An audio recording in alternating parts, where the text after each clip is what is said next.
Yo, yo, yo, yo, yo, yo, yo, yo, yo, yo, yo, yo, yo, yo, yo. What's up? What's going on, people? What's popping? How we doing? How we feeling on this fabulous Friday here at the Waffle House? What's going down?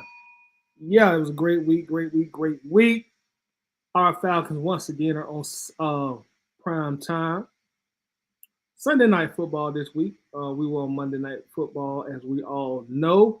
Our last game. In this game, we will be playing on Sunday night.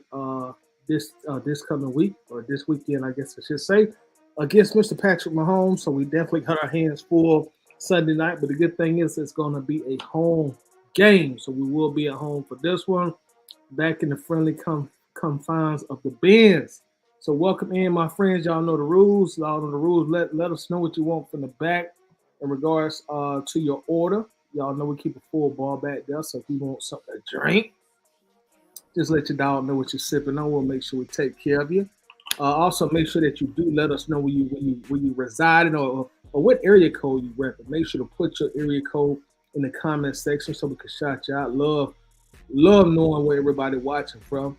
So make sure to drop the area code in there as well.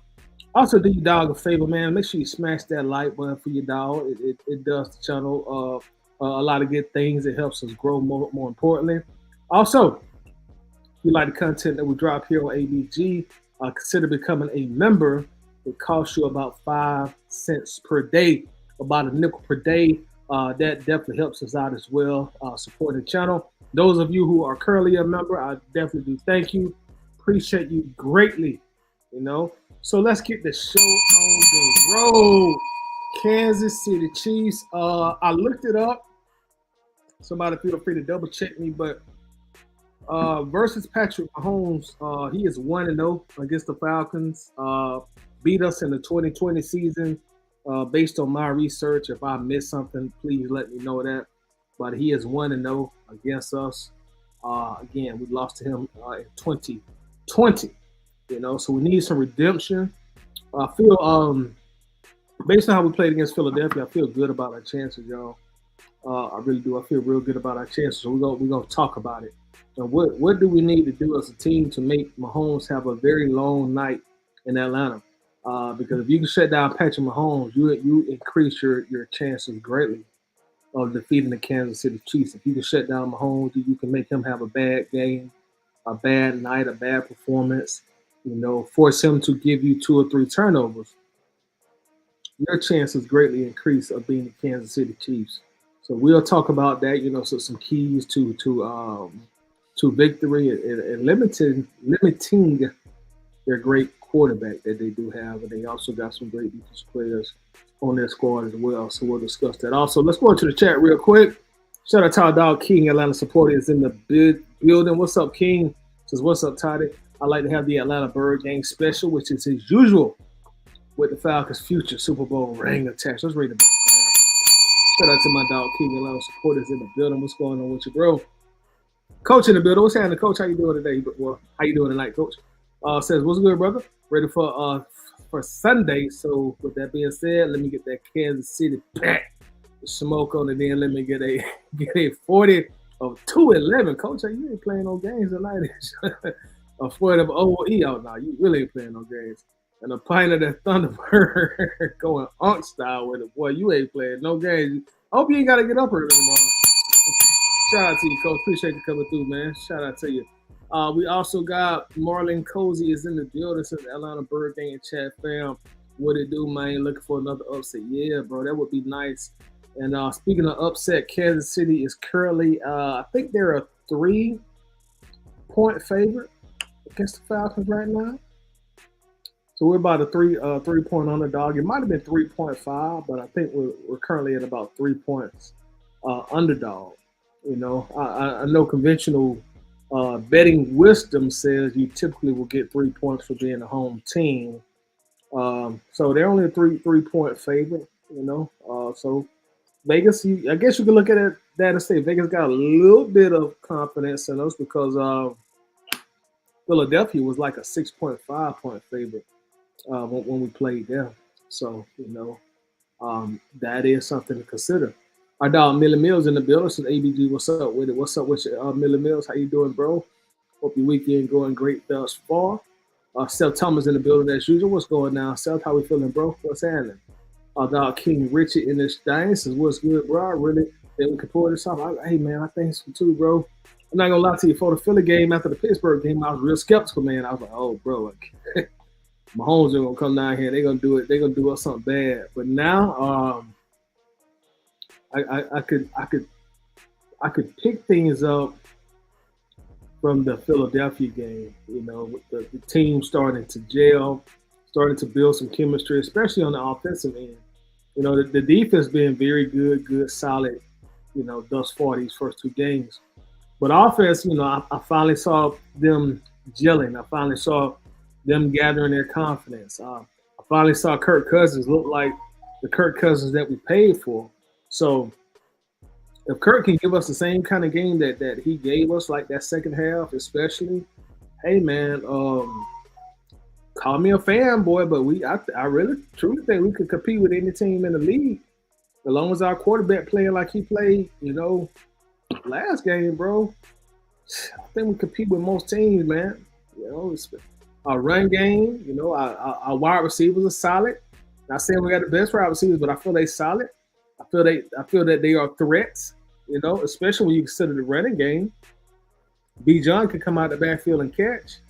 You know, I feel like the defense is very good. You know, I feel like we're gonna have another year with a good defense. So as normal or as customary in NFL football and modern day NFL football, a lot of your success or lack thereof will be predicated by your quarterback play. How good, bad, mediocre your quarterback plays. And that's why they make the big bucks. So we get that same Kirk Cousins that we got in that Philly game. Hey, man, we could shuck a job with any team out there. I really feel like, bro. Line them up, and I feel like we could knock them down on our best day. You know, may of course can't win them all, but damn it, we're gonna be competitive in all of them. So here's to hoping that Kirk Cousins can continue the same level of play that we seen last game.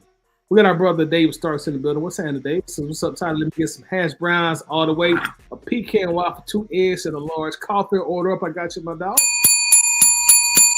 Appreciate you coming through. We got our dog Daniel Berry Sports Highlights in the building. Says, yo, what's happening, Daniel? What's going on, man? Hope everything going well for you tonight. David Starks in the building. Says, repping that 404 strong, big 404 energy in this thing tonight. As always, 404 coming through, stepping big, real big steppers in the 404. Shout out to Fort County, the whole entire 404 repping in this thing. Coach says, not only did you start on time, man, Coach, I did pretty good today, Coach. If I must say so myself, Coach, I did pretty good tonight, Coach. I did pretty good tonight. I did. I kind of surprised myself. I said, God damn, boy, you pretty much on time tonight. You gonna shock the world.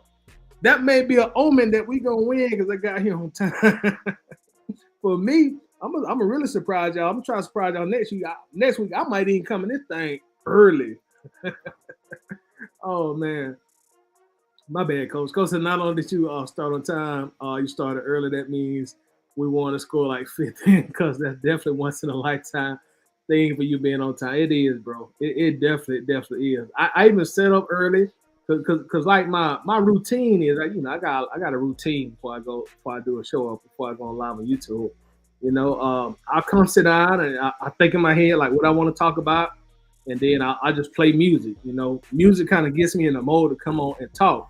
So I sat down early. I had my music going early. I kind of mapped out what I want to say in my head. And then I looked at the clock. I said, shoot, I'm ready. Let's go. You know what I'm saying? Let's get to it.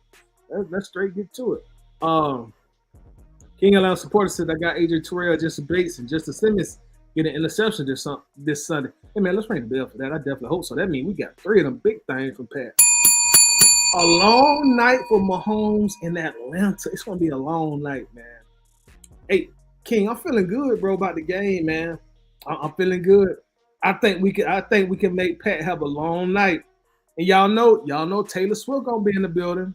The Swift is gonna be in the building. You know what I'm saying? You know, Taylor gonna be in the building, so we gotta make these jokers have a long night. Let them know, set the standard that Atlanta is no longer a paradise for y'all to come in here, kick in the door like Big and Small say, and have a field day on our team and our crib. You know, we about to start locking the door. You know, y'all NFL teams are about to start paying a tariff to come play. You know, y'all gonna pay a tariff, and we gonna actually start it with Mr. Mahomes on Sunday. Hey King, I like our chances, bro. I do like our chances. I like our chances. We got John Harris at the building representing the eye test. Shout out to you, John. And if you're not already subscribed, make sure you do subscribe to the eye test here on YouTube as well. Make sure that you are subscribed, show them a bunch of love, run up the likes, run up the subs, and also run up the shares as well. You know, I know sharing ain't like kind of like Instagram or Facebook. It's not as maybe user friendly, but it definitely helps out YouTube content creators when you do hit that share button. So subscribe to the eye test and make sure you do hit that share button as well. John says I need a pork chop in my middle Georgia voice. I need a pork chop dinner with scattered, smothered, covered, chopped, capped, and cooked. God damn, John. Like a potato chip or somebody fine. A Shasta red cream soda. If you know, you know. If you don't, ask somebody who was there. Let's ring the bell for that. That's an order. Order up. We got you. We got you. We definitely got you. Shawty Red on the track. What's going on, Red? Says, what's up, Tyler? What's happening, Red? 404. Hey, 404. Southwest Atlanta in this thing. Swat. Shout out to you, Red. Appreciate you coming through, my brother. David says, must limit explosive plays, which I do agree. I do. Hey, that means we got to keep that offense off the field of Kansas City. Must limit explosive plays. Can't let Worthy get behind us or Kelsey take over the intermediate area. Excuse me. Yes, I agree on all fronts. And Kelsey has started off slow, so we need to make sure he continues to start off slow on Sunday night. Don't let him have his his breakout game for the season against Atlanta. You know, limit him to 2 or 3 catches, 4 at the most, no more than a strong 40 yards at the very most.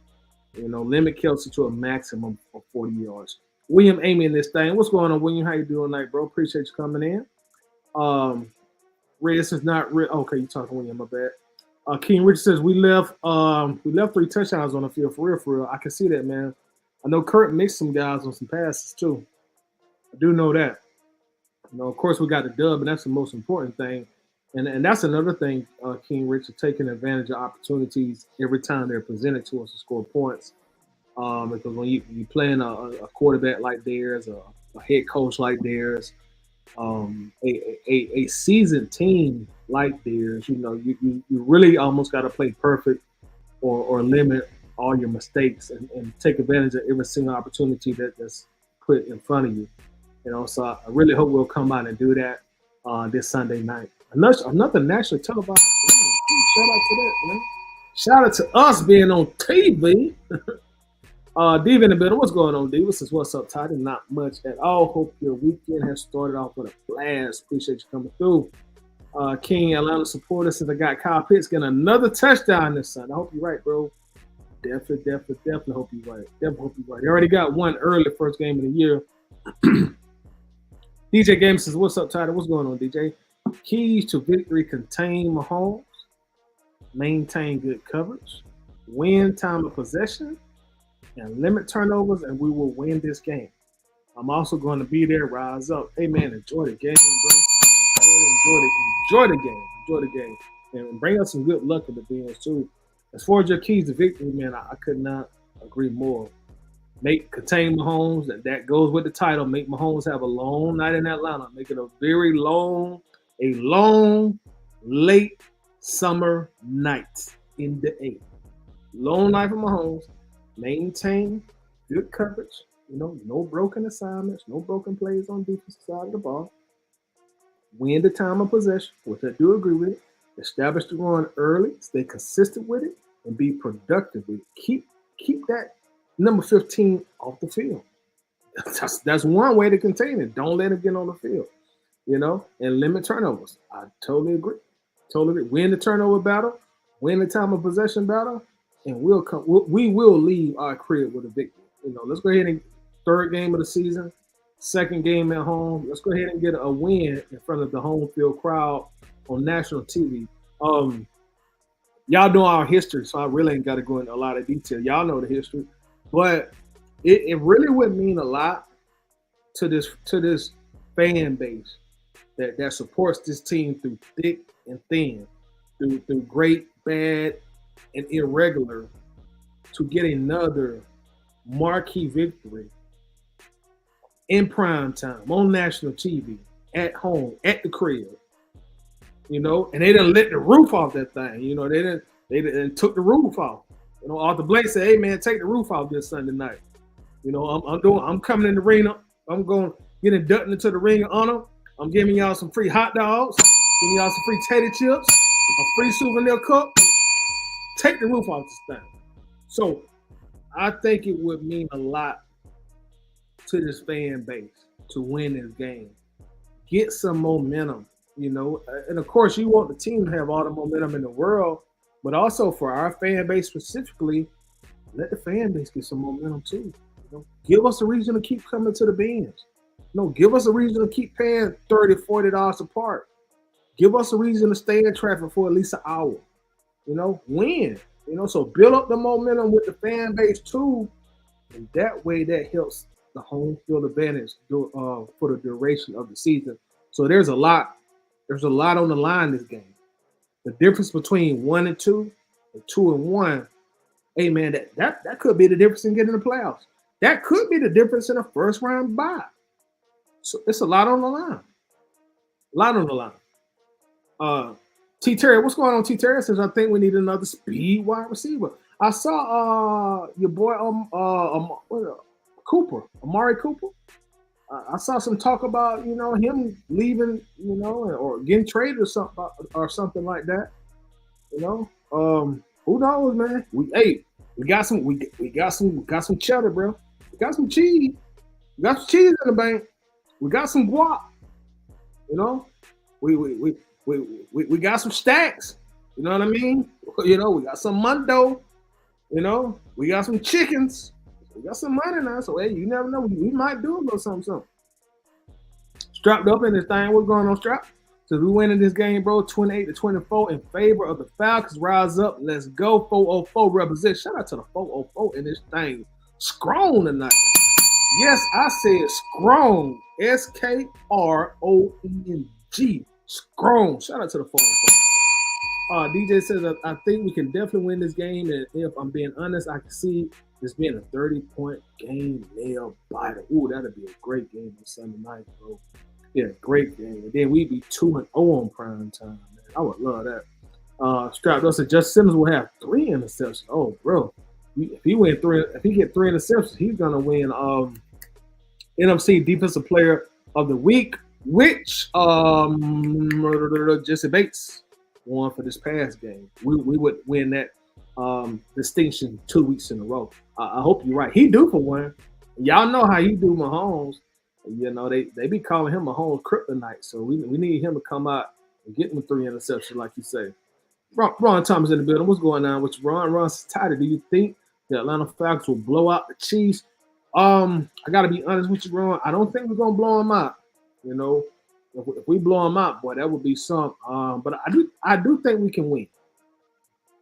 Blowout, not confident in the blowout because they are the Chiefs. You got to respect the Chiefs gangster. You got to respect Mahomes' gangster. You got to respect Andy Reid's gangster. You know what I mean? Back to back, the defending Super Bowl champs. You got to respect their gangster. But I think we can win the game. Ron, to be honest with you, man, I'll be happy to win by 1 point, bro. You know what I'm saying? Just get out that game with a victory. I'll be happy to win with 1 point. Shout out to you, Ron. MacTown in the building. Shout out to the MacTown. What's going on? MacTown ain't seeing this thing in a minute, bro. What been going on, big dog? So what's up, Todd? I'm finally looking forward to Sundays again. I like to hear that, bro. Me too. Let me get that bacon Texas cheese steak platter order up. I got you, dog. Definitely got you. Raymond Collins in the building. What's happening, Raymond? What's up, Todd? If Terry's back there, give me whatever he cooking. I like that, bro. Hey, we got the Terry Fontenot special. We'll have to add that to to the menu, due in part to Raymond Collins's suggestion. I like that. Williams says our corners outside of AJ Terrell have to make plays on Rice and the offer. Make plays. Rice and the offer need to cover Xavier Worthy, press cover him and make Mike Hughes on second receiver. Yeah, man, you gotta. I agree with you. Press coverage on Worthy. He only weighed about 100 and what 130 pounds. So go ahead and four on him. One or two quick times and make him think about running these routes, especially if he decides to bring his little frail ass across the middle. You know what I mean? So go ahead and get him with a quick elbow real quick and make him think twice about coming across that middle. Millie Mills is win or lose. I just want to see these boys play disciplined and ready for the moment. Because prime time patterns are different pattern than what you get at 1 p.m. That's a great point, man. Great point. That's why we need to make him have a long night. And as I've been saying, Millie, it just something about when these marquee superstar athletes come to Atlanta, man, they try to cook. You come to Atlanta, man, you try to cook. Go look at Michael Jordan's stats playing in Atlanta, man. That joker used to come here and cook back in the day, man. Even when he went to the Washington Wizards, Jordan would still come to Atlanta and cook. Go look at Kobe Shaq when he was coming to the A, boy, they would cook. You know what I'm saying? Go look at, I hate to say it, but damn, Barry Bonds. But he used to come cook the Braves sometimes. I used to hate to see that bastard come to the plate. But my point is, man, these marquee athletes, man, they love to come to Atlanta and do it. So I agree with your point. Patrick in prime time is a different Patrick than he is at 1 p.m. Shout out to the 912 in this thing. You in Savannah, I think. Shout out to Savannah C. Pope. I think that's where you at, William. 912 in this thing. Winston Thorne in the building representing the iTest. Shout out to you, my dog. And as we said earlier, make sure that you are subscribed to the iTest right here on YouTube. They come on every Wednesday at 10 p.m. So make sure that you are showing them a bunch of love.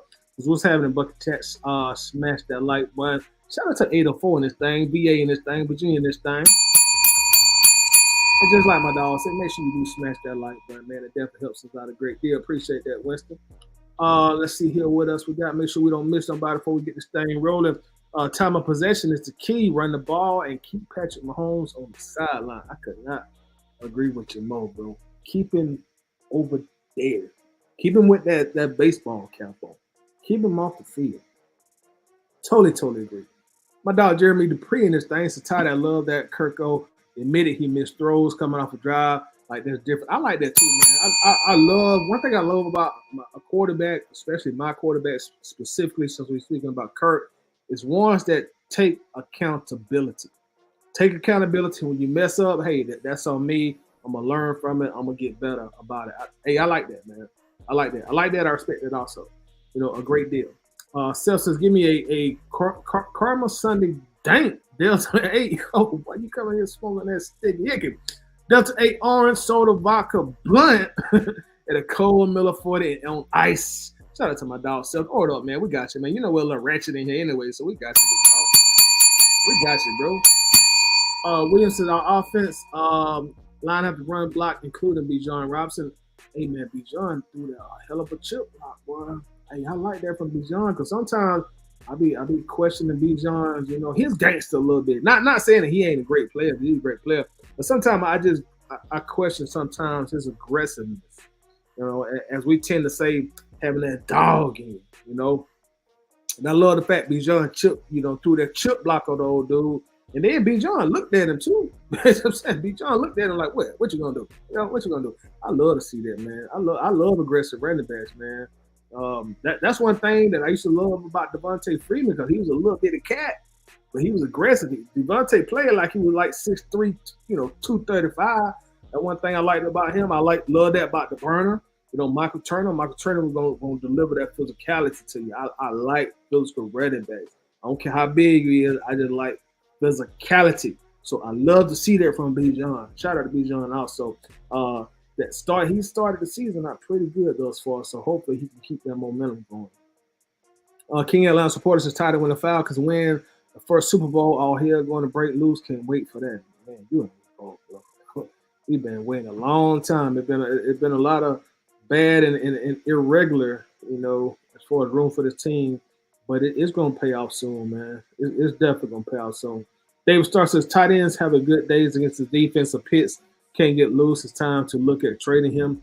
Come to deadline. Ooh, free hashtag free Kyle Pitts. We can use that in a minute. So David said, look at trading him before the deadline if he can't get off, man. We might have to bring the panel on to talk about that one, man. We had that topic in here in a while.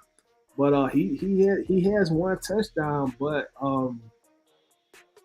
as usual, man, he started off slow. What he had last game, 3 catches for 26 yards, something like that, without looking at the stat line. He had a key catch on that final drive, but we expect more. I don't have to go into that. We expect more for the 4th overall pick, especially especially now with what we consider a very competent quarterback.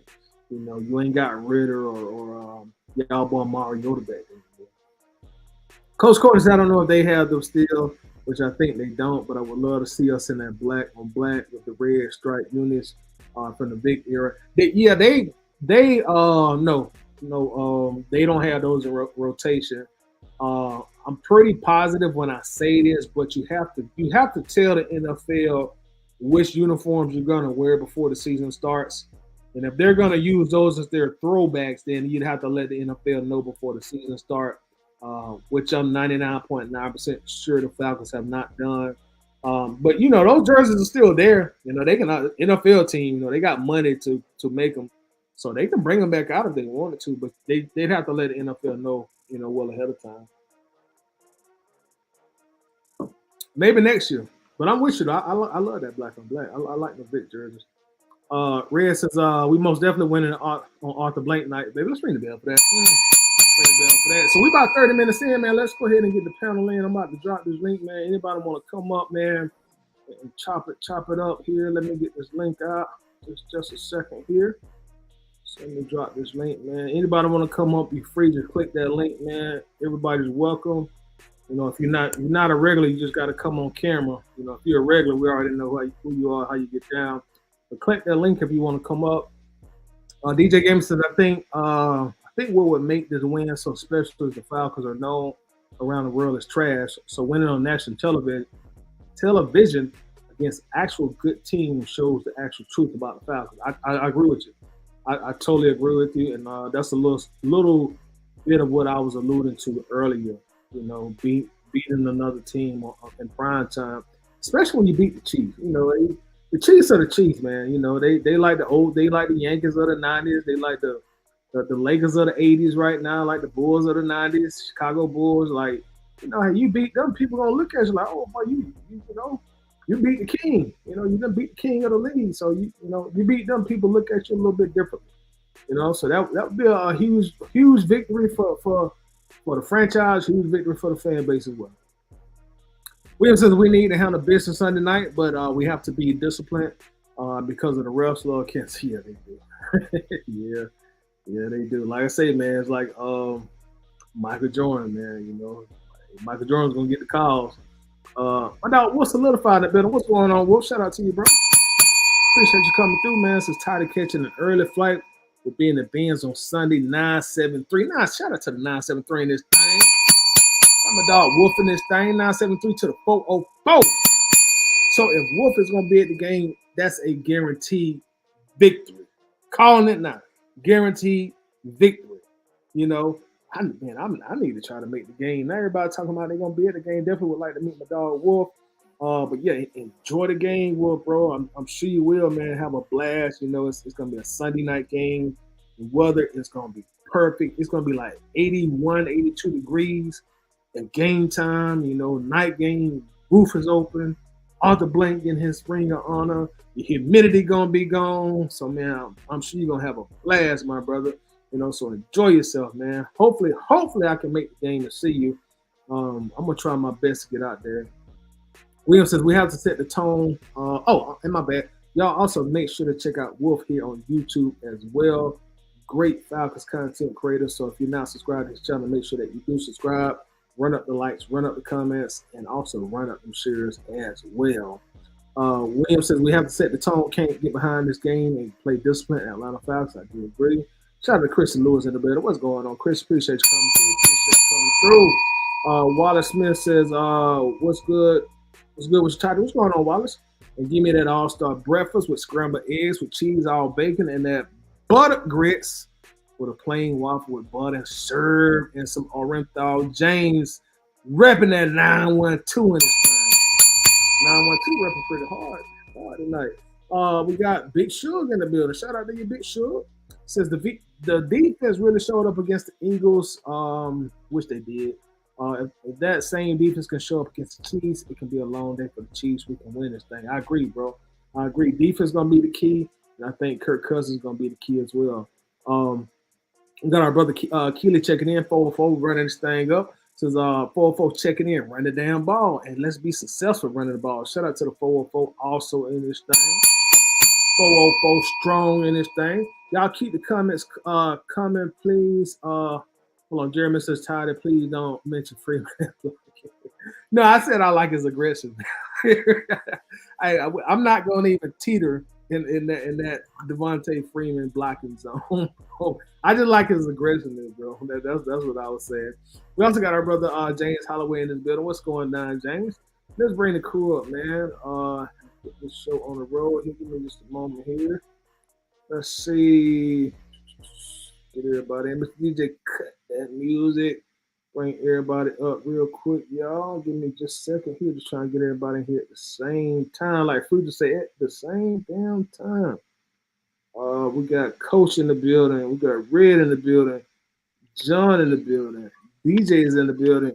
Gentlemen, how we doing? What's up, what's up?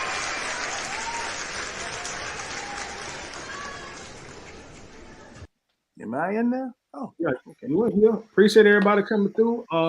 We'll start off the conversation with y'all. Like, what do y'all feel like the keys to victory? You know, we put the title up, a long night in Atlanta for Patrick Mahomes. So, what's the keys to victory for Atlanta facing the two-time defending Super Bowl champs? Everybody gonna expect us to lose, but our own fans. We already know that going into the game. So, what do y'all feel the key to victory? Whoever want the mic, it's yours. All right, I'll go ahead and go first. What's up, everybody? What's up, ABG gang? I think the keys to victory for us is a steady stream of cover one, cover three, straight blitzing. Like, I mean, of course you ain't gonna do it all the time, but definitely a steady dose of sending five at Patrick Mahomes. Pat cannot sit back there and just be comfortable and pick us apart. This just sitting in the front three crap, front four, that ain't gonna work. We got to put some pressure on Patrick Mahomes. If he is just standing back there, he gonna tear us apart. So I think even more than offense, even more than anything, the biggest key to victory is putting pressure on that ball. Throw in some cover three, cover one, single high safety. Go ahead and send five, not up the middle, because if you go up the middle, he could just gonna run around the ends because we don't have nobody fast enough. Run him, do some edge blitzes, and go ahead and smash him all game, 4 quarters. He needs to be touched up all 4 quarters. And that's what I think our keys to victory is. I love it, bro. Love it. All right. So whoever want to go next, you got the mic.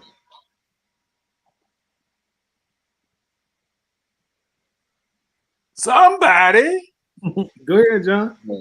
Yeah, rock out. Listen, I got a 4:40. Look, I got a 4:45 flight in the morning out of New York City, headed to the ATL. Your boy Wolf bringing a pack down there. I'm bringing a whole pack with me, a whole pack of Puerto Ricans going down there. Come check me out. I'm gonna be at the tailgate. I'm gonna be at, partying up. You know what I'm saying? I got the fresh fit. You know what I'm saying? The jacket ain't even come out the closet since '98. This jacket ain't come out the closet since '98.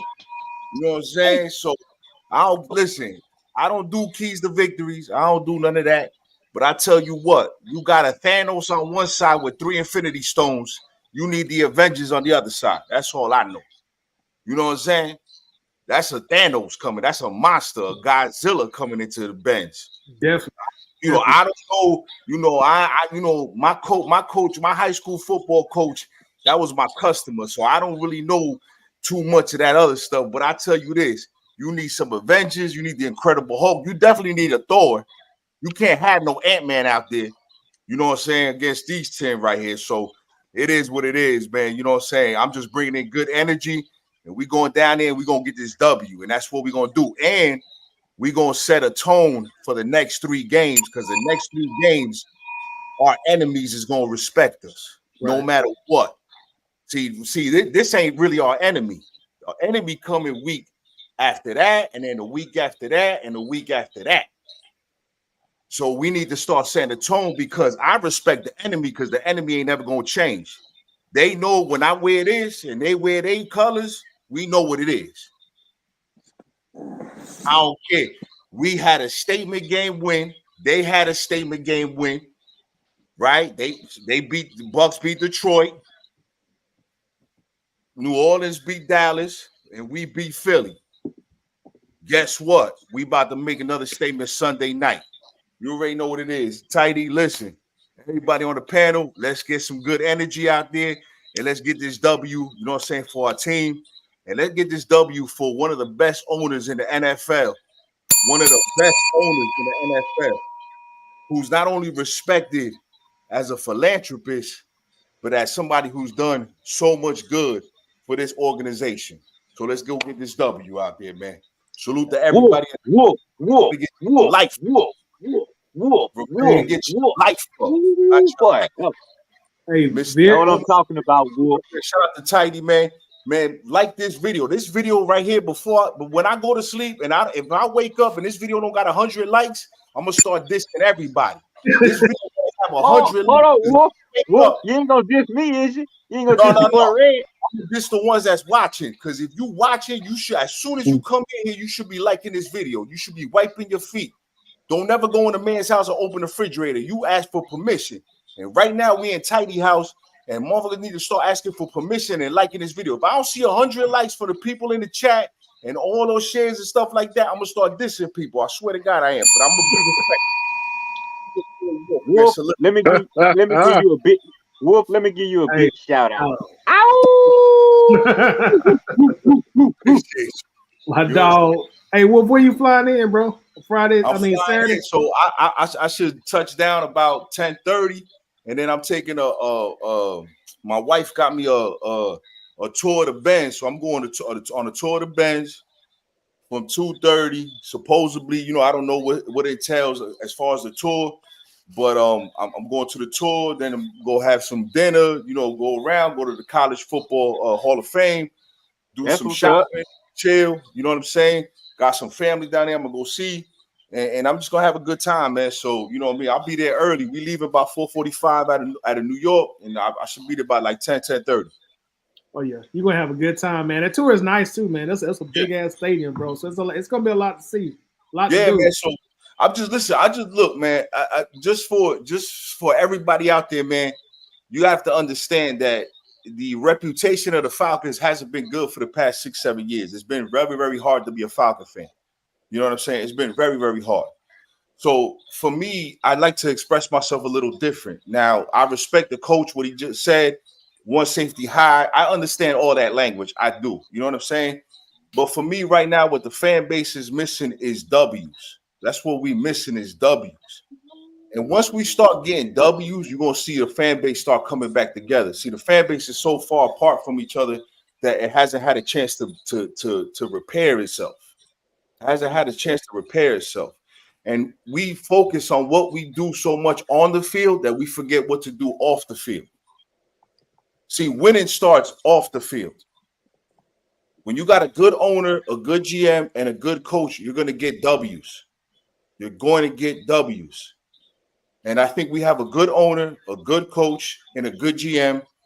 And the only thing that doesn't suck this year, you know what it is, guys? The only thing that doesn't suck this year, guess what's the only thing that don't suck this year? Yes. Our rookie quarterback don't suck this year. You see how all the rookie quarterbacks are struggling, right? And Michael Penix is what? Learning. Right. Learning. Information. The ups and the downs. He's learning. That's what doesn't suck this year. Caleb Williams, questionable. Bo Nix, questionable. Jaden Daniels, questionable. Michael Penix, you don't know. Observing information, observing what Kirk Cousins does on a daily basis. 2-minute Yeah, we walk. know. We know Wolf.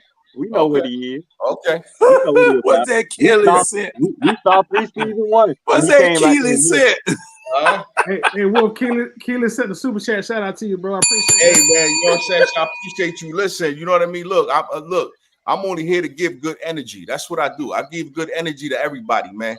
It's always us, man. We have to be able to repair ourselves. And once we can repair ourselves, this fan base can be something very, very special. You know what I'm saying? And I know that there's a lot of real right fans out there. We just got to come back together. And once we come back together, it's going to be explosive, man. I'm trying to tell y'all, man, take the energy that I give y'all. And if I don't see 100 likes on this video, man, I swear to God, man, I'm going to start getting at all the subscribers, man. Unsubscribe. Well,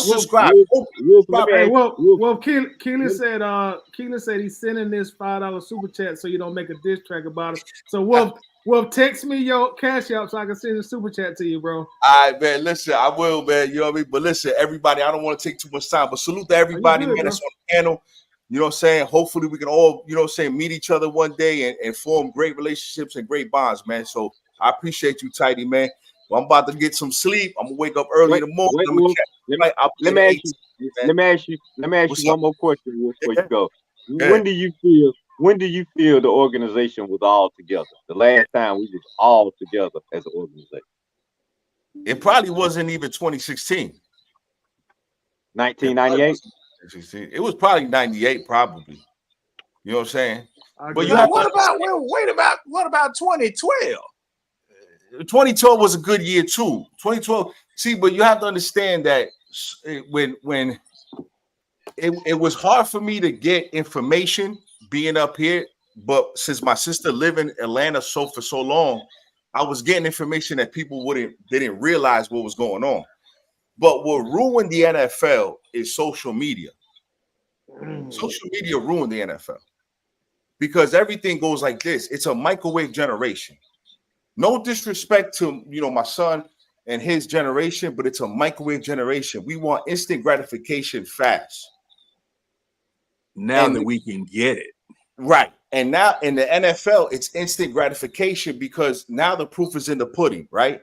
You see a guy like CJ Stroud come in, and now Houston, 1 year, bam, Super Bowl contenders, 1 year, which is an outlier. I mean, CJ Stroud is an outlier. I don't know if that's going to happen again. Maybe in 30 years, but it's instant gratification.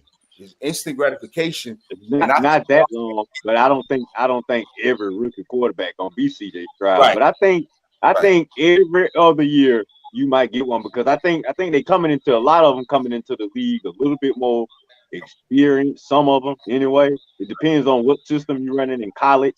Sure. Somewhere. Sure. But a lot of we don't have. It's not gonna be 30 years before we see another CJ Stroud. Yeah, probably not, but me, I think that when you take it back to the 90s, you take it back to 98, I think that the information I was getting in 98 to now, I think the fan base was a little bit more stronger back in 98. 2012 was a good year too. It was a good year. Again, you take the 08 draft and Matt Ryan going to I was here, 28-2. See, people don't know there was a 28-2 before 28-3. I was there, Giant Stadium. We lost 28-2. I remember the two points. The two free throws we shot. I remember them two free throws we shot. And I had to walk out of that stadium in a sea of blue by myself, right? I done had to walk out that stadium by myself when that team wasn't good. And again, Matt was again a rookie sensation, right? But then again, you take a look at that draft and you take a look at the information that was given in that draft. Arthur Blank didn't even want Matt Ryan. He wanted to draft a defensive tackle, Glenn Dorsey. You know what I mean? That's what a lot of fans wanted too. Right. So where would our franchise be if that white boy wouldn't even be here? Where would this franchise be? Woo. Right. Well, So think about it. no. Think about it. The Cleveland Browns have been, and I'm going to use this word tidy because it's late. The Cleveland Browns have been quarterback whores for 30 years. You know what a quarterback whore is? It's the fan base getting on their knees and accepting any quarterback at that position because they so thirsty. Deshaun Watson got problems now. He's in the Diddy indictment. He in the Diddy indictment right now. We would have had problems if we take him. That $233 million type. You looking at him and you like, well, wait a minute. Is he gonna work out? Is he not? Nope. Right. And look at the quarterbacks: Brandon Whedon, Manziel, Baker. Brian Hoyer? Like just Arthur Blank has had two of probably four solid quarterbacks in the franchise. 4 solid quarterbacks. You don't get that. And it might be number 5 with Michael Penix. And I'm already crowning Michael Penix. I'm already crowning him. I don't have any problem with Michael Penix sitting for a year. I don't have, because I know when that boy come out, that boy gonna start slinging the ball like you've never seen before. I mean, he's the best deep thrower of the class. Trust me and believe me. Hey, Wolf, I'm with you. Did you just that one preseason game he played? Dude was going for the end zone almost every play. But I watched the college tape, my brother. I watched the college tape when he was getting his ass whooped by Michigan. Because when he was getting his ass whooped by Michigan, he kept getting up. He kept getting up. They had no business to be on that field with Michigan, but he kept getting up. He kept fighting. And that's what you want in your quarterback. Like you guys say in the South, you guys want a dog, right? Well, that's a dog.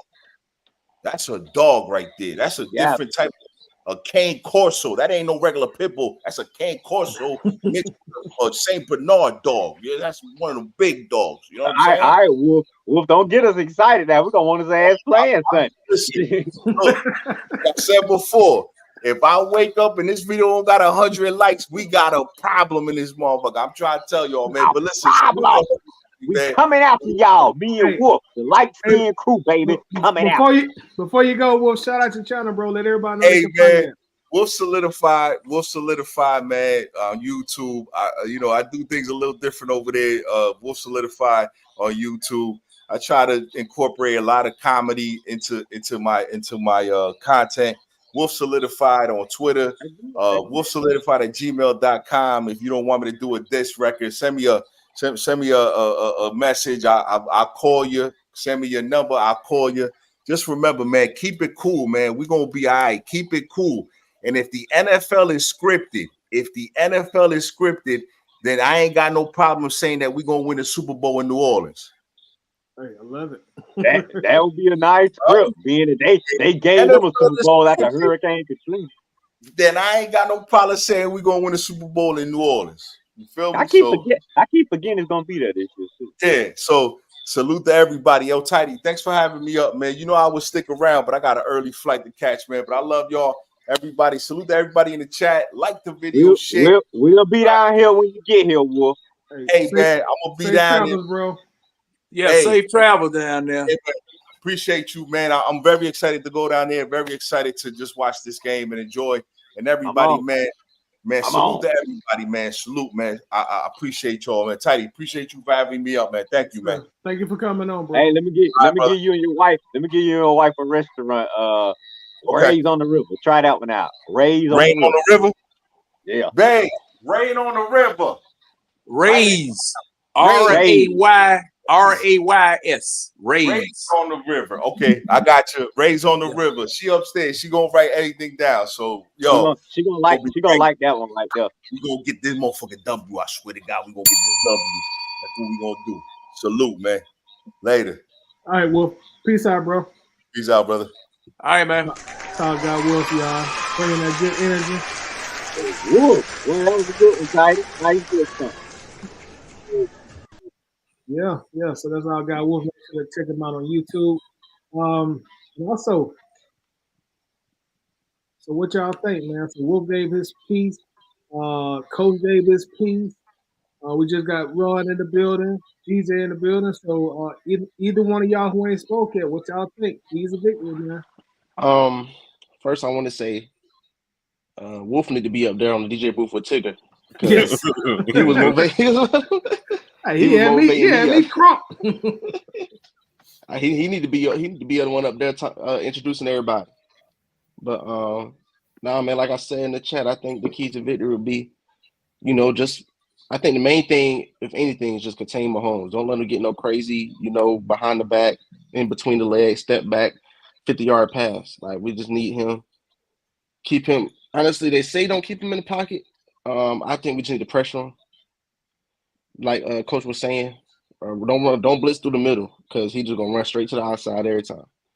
And what we like to do is we like to keep, defense we run. You're gonna end up having Grady on the outside, and Grady not gonna be able to keep up with him every single play. So you don't want to run a certain scheme, and then he run outside.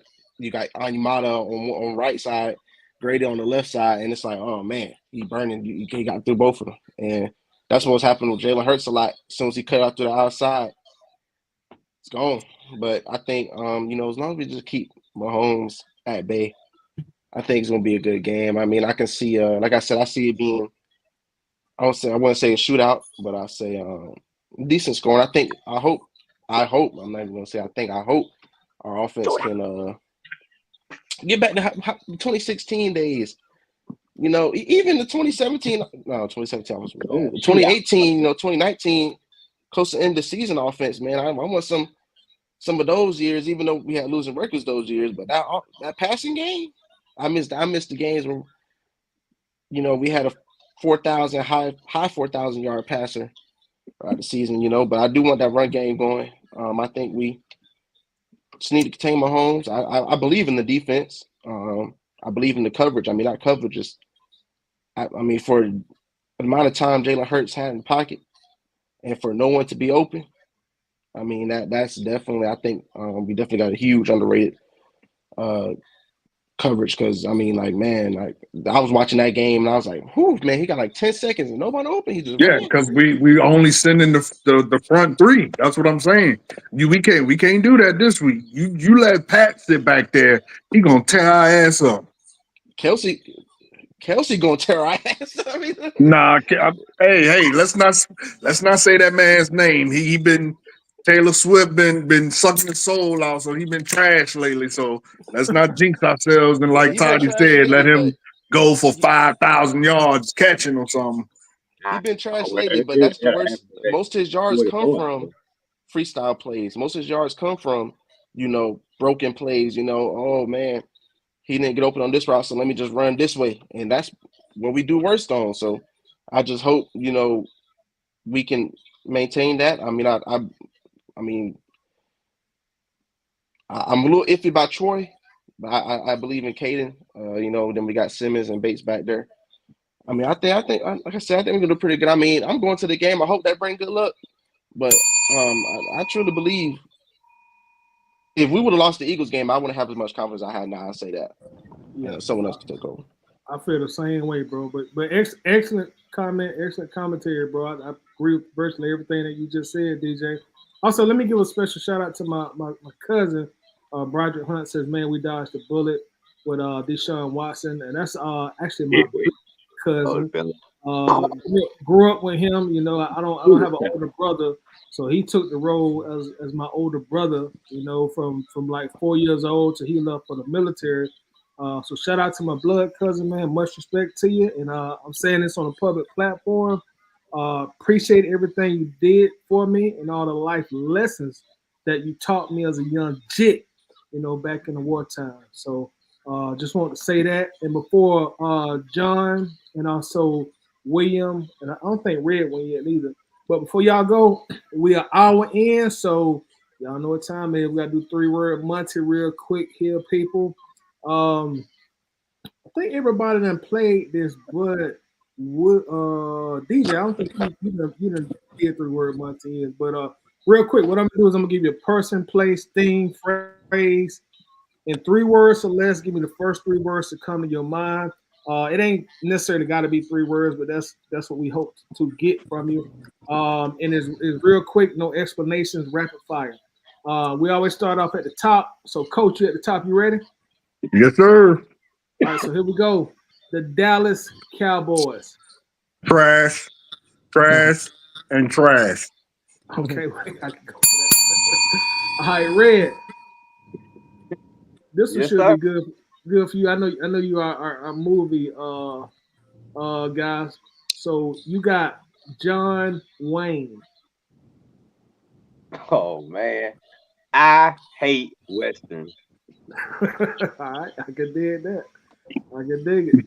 So I think we got, who is that over there in the corner? Is that you, William? Yeah. Okay. I hope you're old enough to answer this. And I ain't trying to be nosy, but how old you is, William? 29. Oh, you too young, but hey, it's the luck of the draw. So here we go. Yeah, you too young for this question. But $1 movie theaters. You said $1 movie thing? $1 movie theaters. The dollar movies. Yeah, dollar movies. Projector screen. I would go for that. All right, Yeah. DJ, you might be too young for how old you is, DJ? 22. Oh my God. I need to get it. Babies out here. I need to get this to John. I don't never change the order, but I'm making an exception for this. I'm gonna give you John. John, I'm gonna say this one for you, and I'm gonna give you another. I gotta give you something more age appropriate.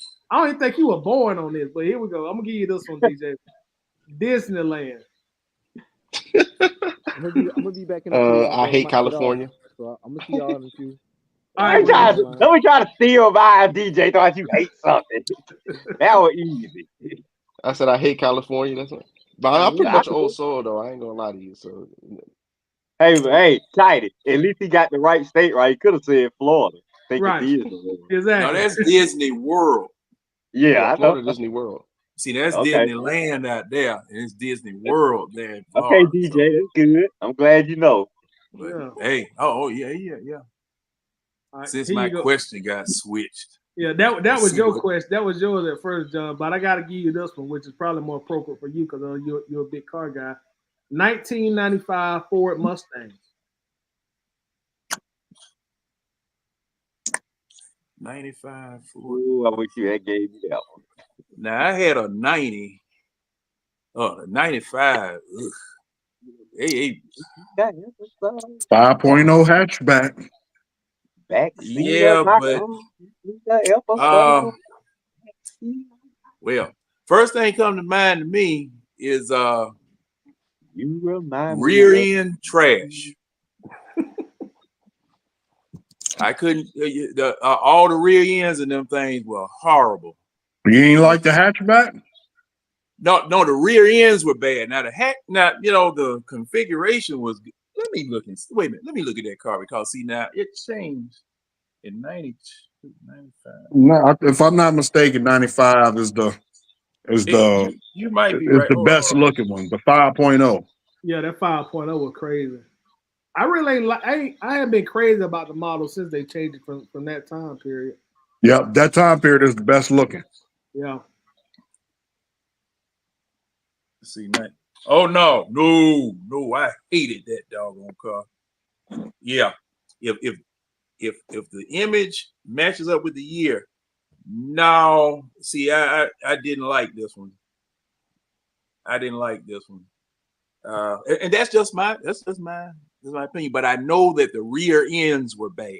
That posit traction, it was a fluid coupling instead of gears that actually engaged. It was kind of like a torque converter, and a lot of times the fluid that they put back there didn't lag like it was supposed to when it would when both wheels would start spinning, because when I had a 90, like I said, and man, when I lit it up, it's going to the side. Yeah, it's fishtailing. So you like the late 80s, early 90s model better? Well, I bought one of those. I bought a 90 GT. I liked it. Now that was a true hatchback, but I'm looking at this one. Yeah, that's the one I was talking about. I was talking about that 90s one. Okay. See, I think that the 95 had a trunk. Yeah, the 95 is the long one. It was long as hell. Well, Mustang and Long, they. I understand what you're saying, Coach, but they weren't. I'm trying to see if I can. Yeah, that thing had a trunk on it. Yeah. But move on to your next question, Ty. I don't want to hold you. Oh, you good? I see, Coach. We're back at the top. All right, Coach. You got the Titanic.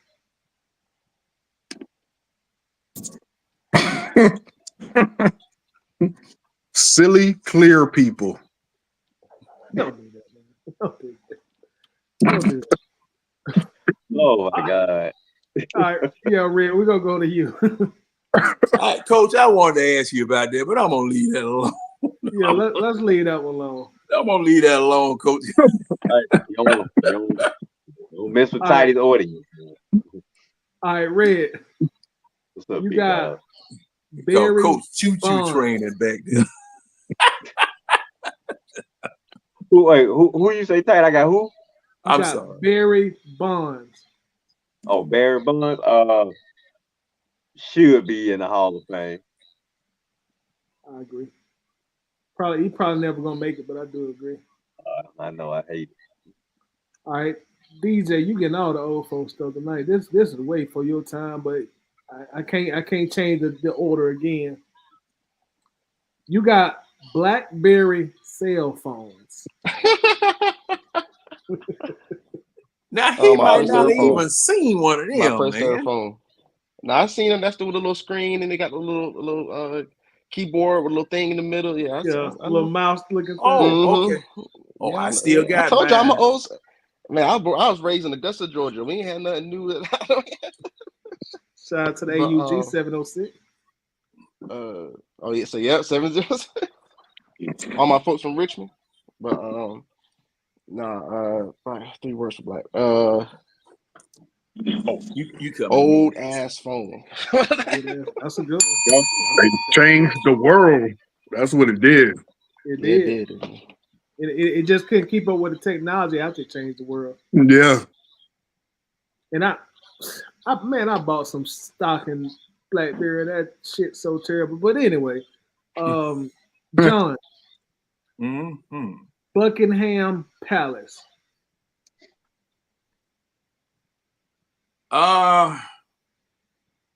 Guards with high fuzzy hats. John, you ever been there before? Nah, I bet Keely been there. We need him here to tell us about it. I'm almost positive he probably been there. Yeah, Keely probably been there. All right, we back He up top. probably- Coach, you got fire sticks.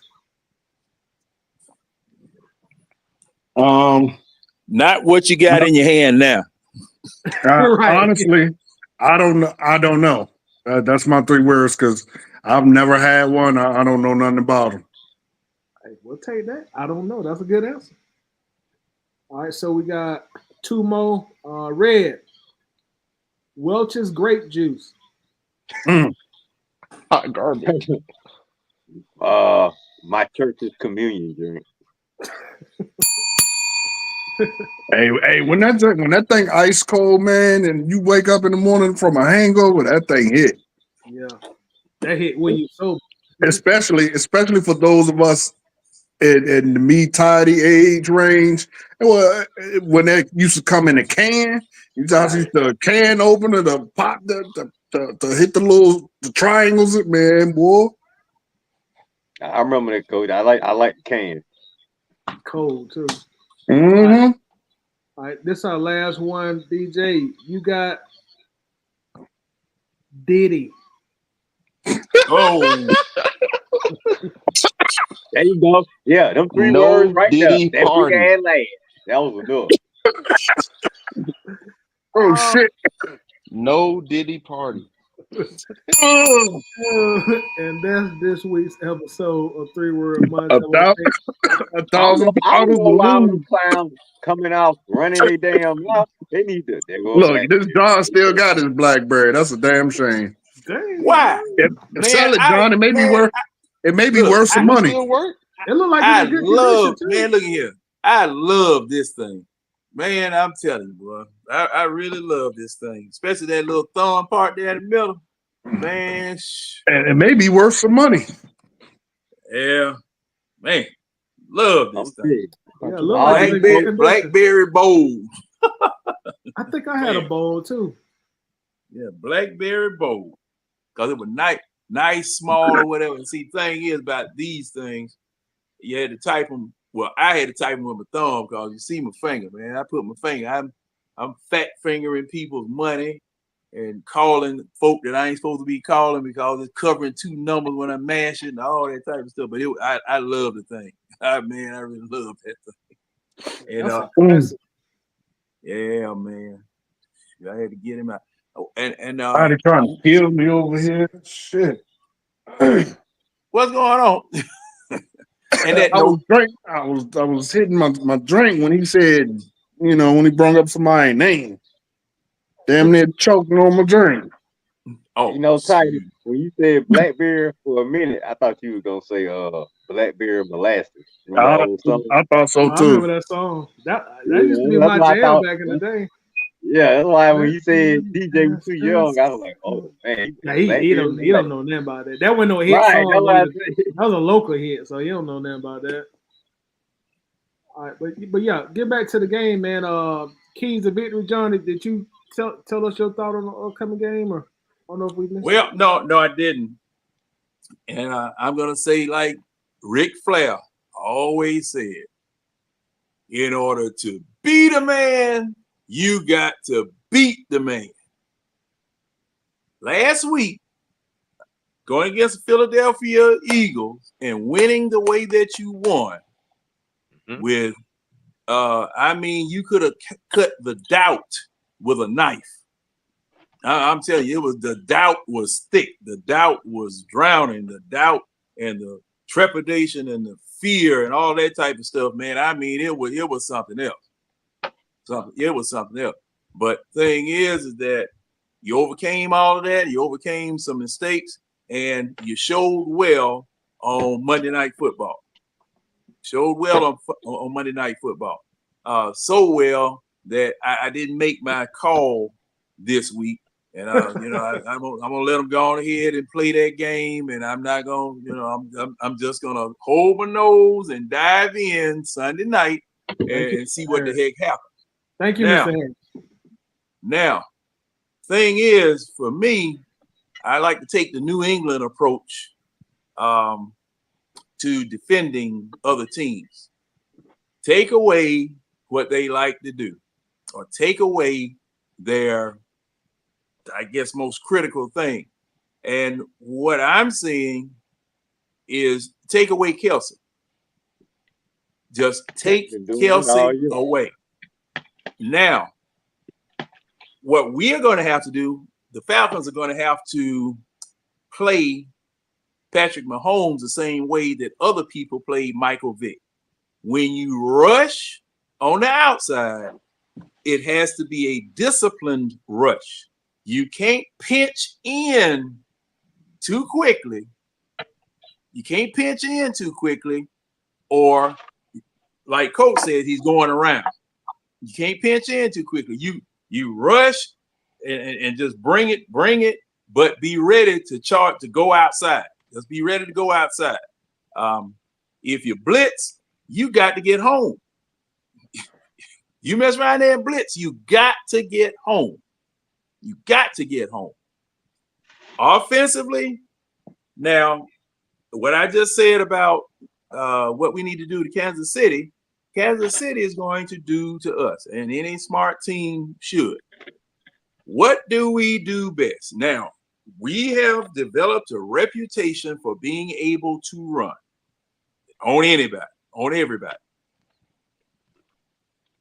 I still, I agree that the run will help us out, but that passing game has to be better than it was last week. Definitely better than it was Sunday before last. But the passing game, look, if we get in a shootout or we can get up on them, take advantage of your opportunities. You got to take advantage of your opportunities on every down. You can't waste no downs against an innovative, explosive offense. Now, you guys, y'all seen Kansas City over the past few years, especially last year. Those jokers, man, them jokers will do anything. They will do anything. They got it. You know how they get them, last year? They just got in a huddle, spun around, and came to the line of scrimmage. All kind of crazy stuff. Okay, because they are that good. Now, if they weren't that good, they couldn't get away with that. But they are that good. Andy Reid is he's just been proven a genius. Because see now, for those people who thought that he what's his name, the enemy was that good, Andy Reid hasn't missed a beat since he left. Ain't missed a beat. So you, Mr. Offensive Coordinator, now you got away with that vanilla, that old bad vanilla ice cream week one, and you stepped up to what is that? What is that next tier of ice cream now? Because see, now I don't want to put them up at Breyers.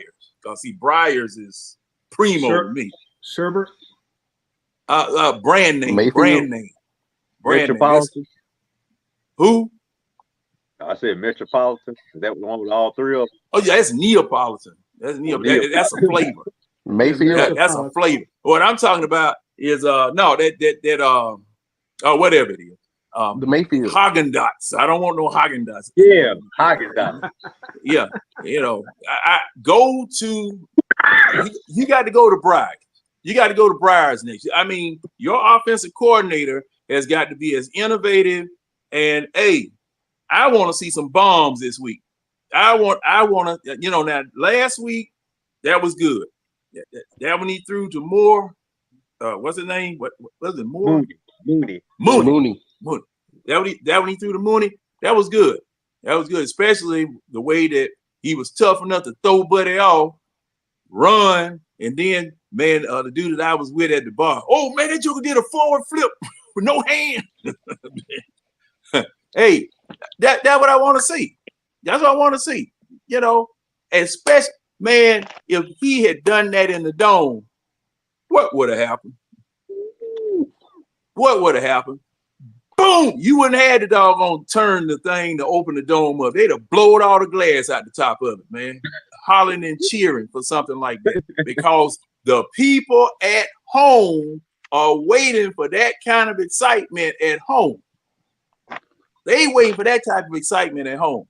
And I hope that Kirk Cousins, the offensive line, they give it to him. And oh yeah, and I got to talk about that offensive line.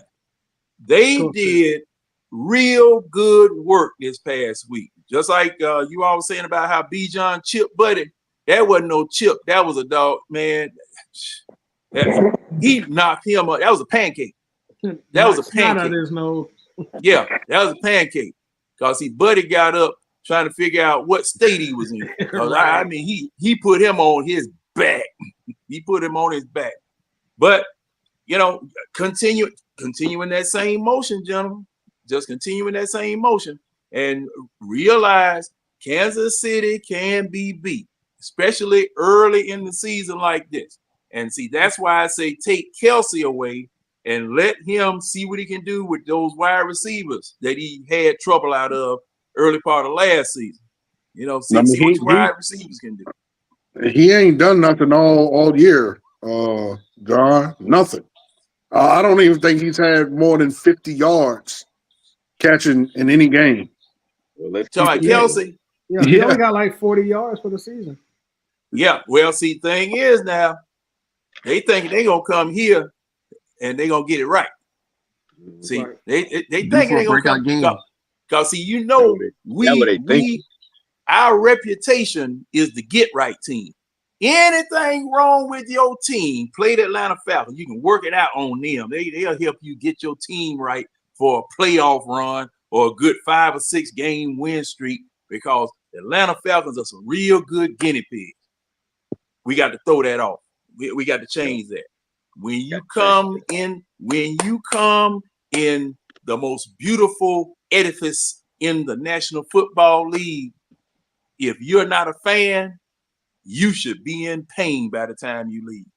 That's what we got. That's what we got to do. That's what we got to do. Because see, now you know they're gonna come in there because I don't think Kansas City has been here since the dome been open, have they? They haven't. Since the They Mercedes haven't. Benz? No, I don't think No, so. they haven't. Last See? time we played them, we went up there. It was in Kansas City. We went to Kansas City. And the And last see- time they came here was the year we should have won the Super Bowl. Okay. Yeah, So 16. see, 2016, The Red. pick six. Yeah. Now see, your Kansas City fans gonna be coming in there like a country bumpkin going to New York for the first time. Damn. Whoa, man. And you gonna catch some players doing the same thing because they don't have nothing like this out there. Now I think they were talking about building another stadium.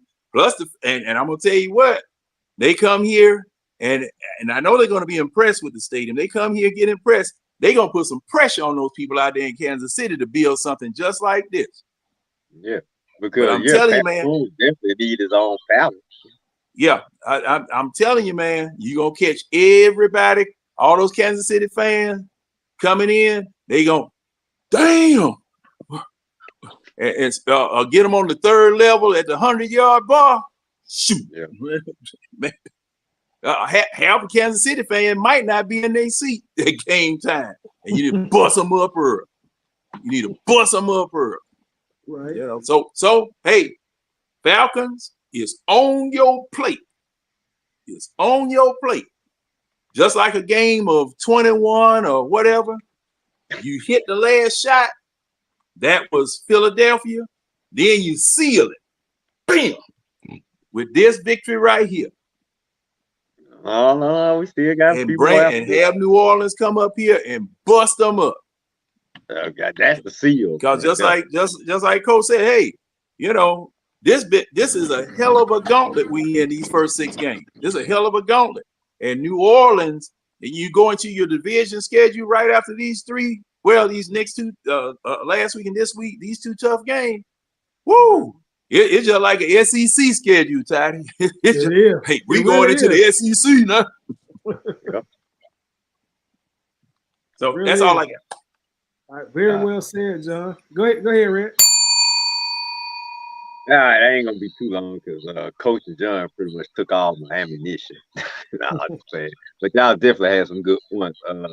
But I guess all I add to it is in addition to what Coach and John said, what we definitely have to do when Mahomes is on that field, we definitely got to generate some turnovers. Where defense has to generate turnovers. We need about maybe 1 or 2. Definitely get Mahomes off the game. Give us a few extra possessions, you know, and that way we can really do something. But like I said, I'm not worried. I already told y'all. Like I said, we won this game against the Eagles. We're gonna win this game against the Chiefs. Defense gonna be pretty solid. The offense, we're gonna keep adding, doing what they did last week, and Falcons gonna be ready to rise up, baby. So look, like I said, we're gonna keep adding to what we did this week, and defense gonna be as aggressive and like I say, get them few turnovers, get the turnovers.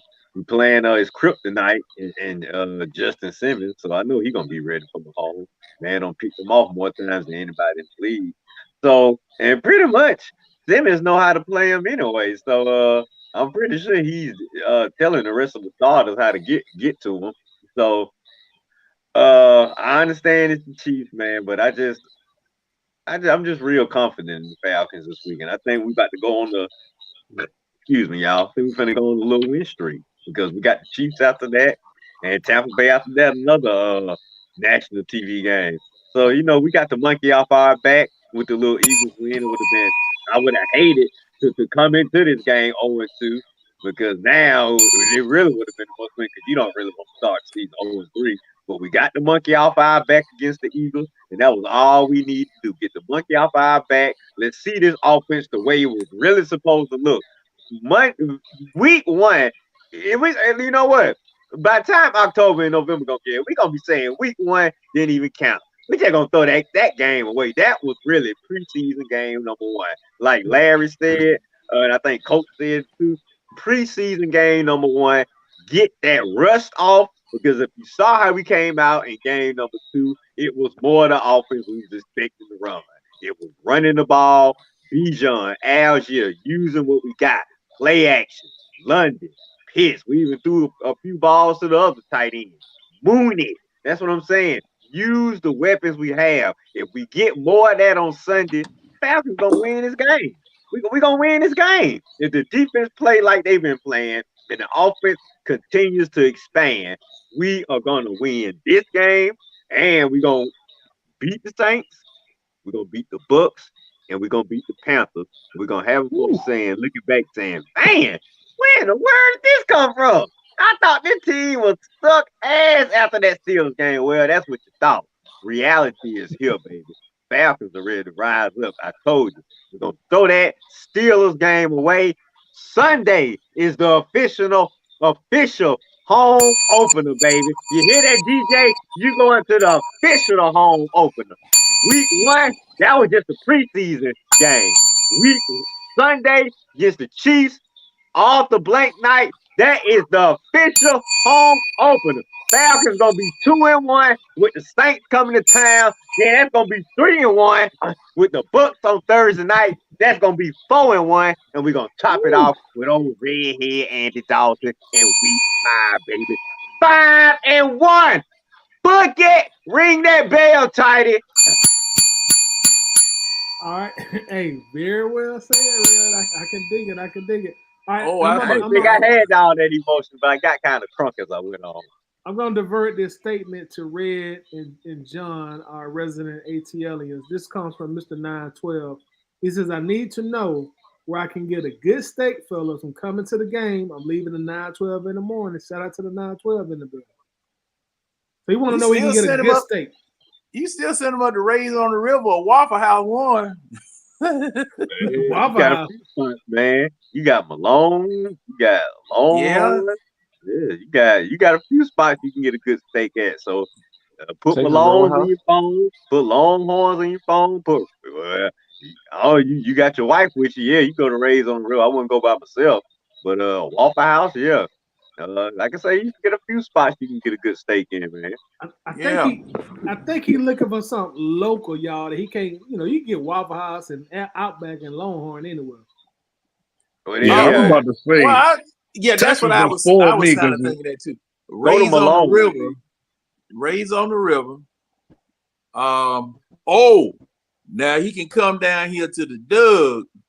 He come down here to the Doug to Gumbo. They got a ribeye steak down here. You won't need to put nothing on it. Tell them to go to that spot too by the QT over there off Chapel Hill and that Texas Roadhouse. Oh yeah, Texas Roadhouse. But he might have that. Now 912 is where? Hey, where is 912? That's Savannah, right, William? 912 is Savannah. That's right, yeah. All stuff. That's like Ruth Chris too. Keelan said yeah. Ruth Chris. Yeah, Ruth Chris. I'm such a snob. I'm living in Houston, man. I became such a snob when it comes to steaks. Like y'all talking Ruth Chris and Outback, and I'm like, man, that's garbage steaks, bro. Like once you in Houston, man, oh my god. Yeah, I went now. Papa's. Now I brought some ribs back from Papa's last time I was down there. Papa's barbecue. Yeah. Yeah, it's good, but see, even Papa's barbecue is a chain, so though that ain't good. You should have hit me up, bro. I would have told you the spots to go. Well, I might be back down there in October. No, well, hit me up. I'll take you to. I might be back. I'll take you to some spots, man, that'll blow your socks off. You'll be like, oh my god. Yeah, but now, like I say, like me and Red said, now, yeah, Raise on the River, and like I said, and Gumbo, man, I'm telling you, that ribeye steak, boy, man, look here, you'll move, you'll sell everything you got. You sell everything you got and move to Douglasville. I'm trying to tell you. And man, the seafood chowder. Cause see, man, I mean, every time I go, I I would get me have two. took them to Houston's if that was still open. Yeah, well, you know, we had to close that one. Wait, they closed all the Houstons in the Atlanta area? Mm-hmm. They all gone, right, Red? I think they all gone. I ain't seen one open in a while. Because especially the one we had that problem at. Yeah, I know Buckhead closed, but I didn't know the rest of them. I think they all gone. They all unless they somebody corrects us. That's we all going. They packed up shop and took their circuit on. Yeah, if somebody correct us if we're wrong. Did they just leave Atlanta or did the company fold? See, I don't know. Find out. Toddy, what's up with you and all these Ain't fans being in here, bruh? You got a whole lot of Ain't followers, I'd have noticed. They just be trolling, bro. Oh, okay. They be trolling. But I definitely don't show no kind of love, so they come in here and troll. Y'all know how the game go. Bobby with the Johnsons. Man, you not filled that shit all on the floor. They still got 44 locations. I ain't putting that brain shit up. Fuck that. Oh, Houston still got What's that noise? Whoever that was. Well, it went away. Anytime. Yeah, they still got 44 locations. Oh, okay. So they just left Atlanta then. Yeah, now Keely said, you see what Keely got, a state market downtown. Now I never heard of that spot. You better have your Red, what about 6 feet under? That was still open. Right across from Oakwood Cemetery, Ty. That's why they call it 6 feet under. It's on Memorial Drive. Oh yeah, Grant Park. Yeah. Well, I fuss with Grant Park now. That's one of my spots when I come up there. Yeah, it's still around. John. He said he coming from Brunswick. Oh, Brunswick. Yeah. Now wait a minute. 6 feet under got some good steak. I thought that I had a good steak in there. I did. That's more seafood spot. Yeah. Matter of fact, I did have their surf and turf. I had a surf and turf. Steak and a lobster. But what about that spot? Come on back, Miss Diva. Come on back. John, what about that spot they say Arthur Blank take all his recruits to eat steak? You know what I'm talking about? His house? Well, besides that, they sell some steak spot he always go to. I think it's in Buckhead somewhere. Oh. See, I don't know about that, Tyler, because the only thing I remember, the deal sealer is letting whoever that is in that kitchen at his mansion. They usually seal the deal there, but I've heard of that, but I don't know exactly where that is. I've never heard of a name.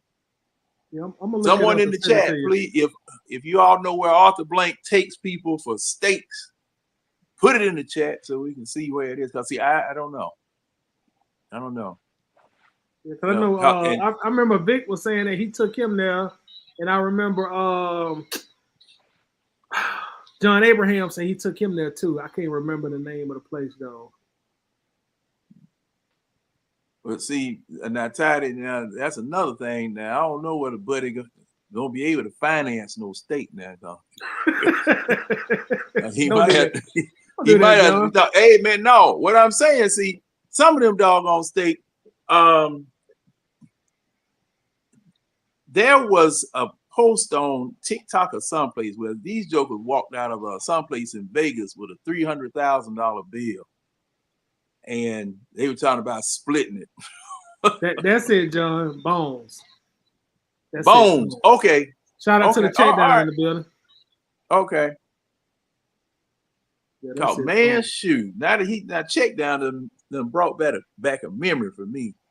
Y'all remember Smoky Bones that used to be around here, all around here?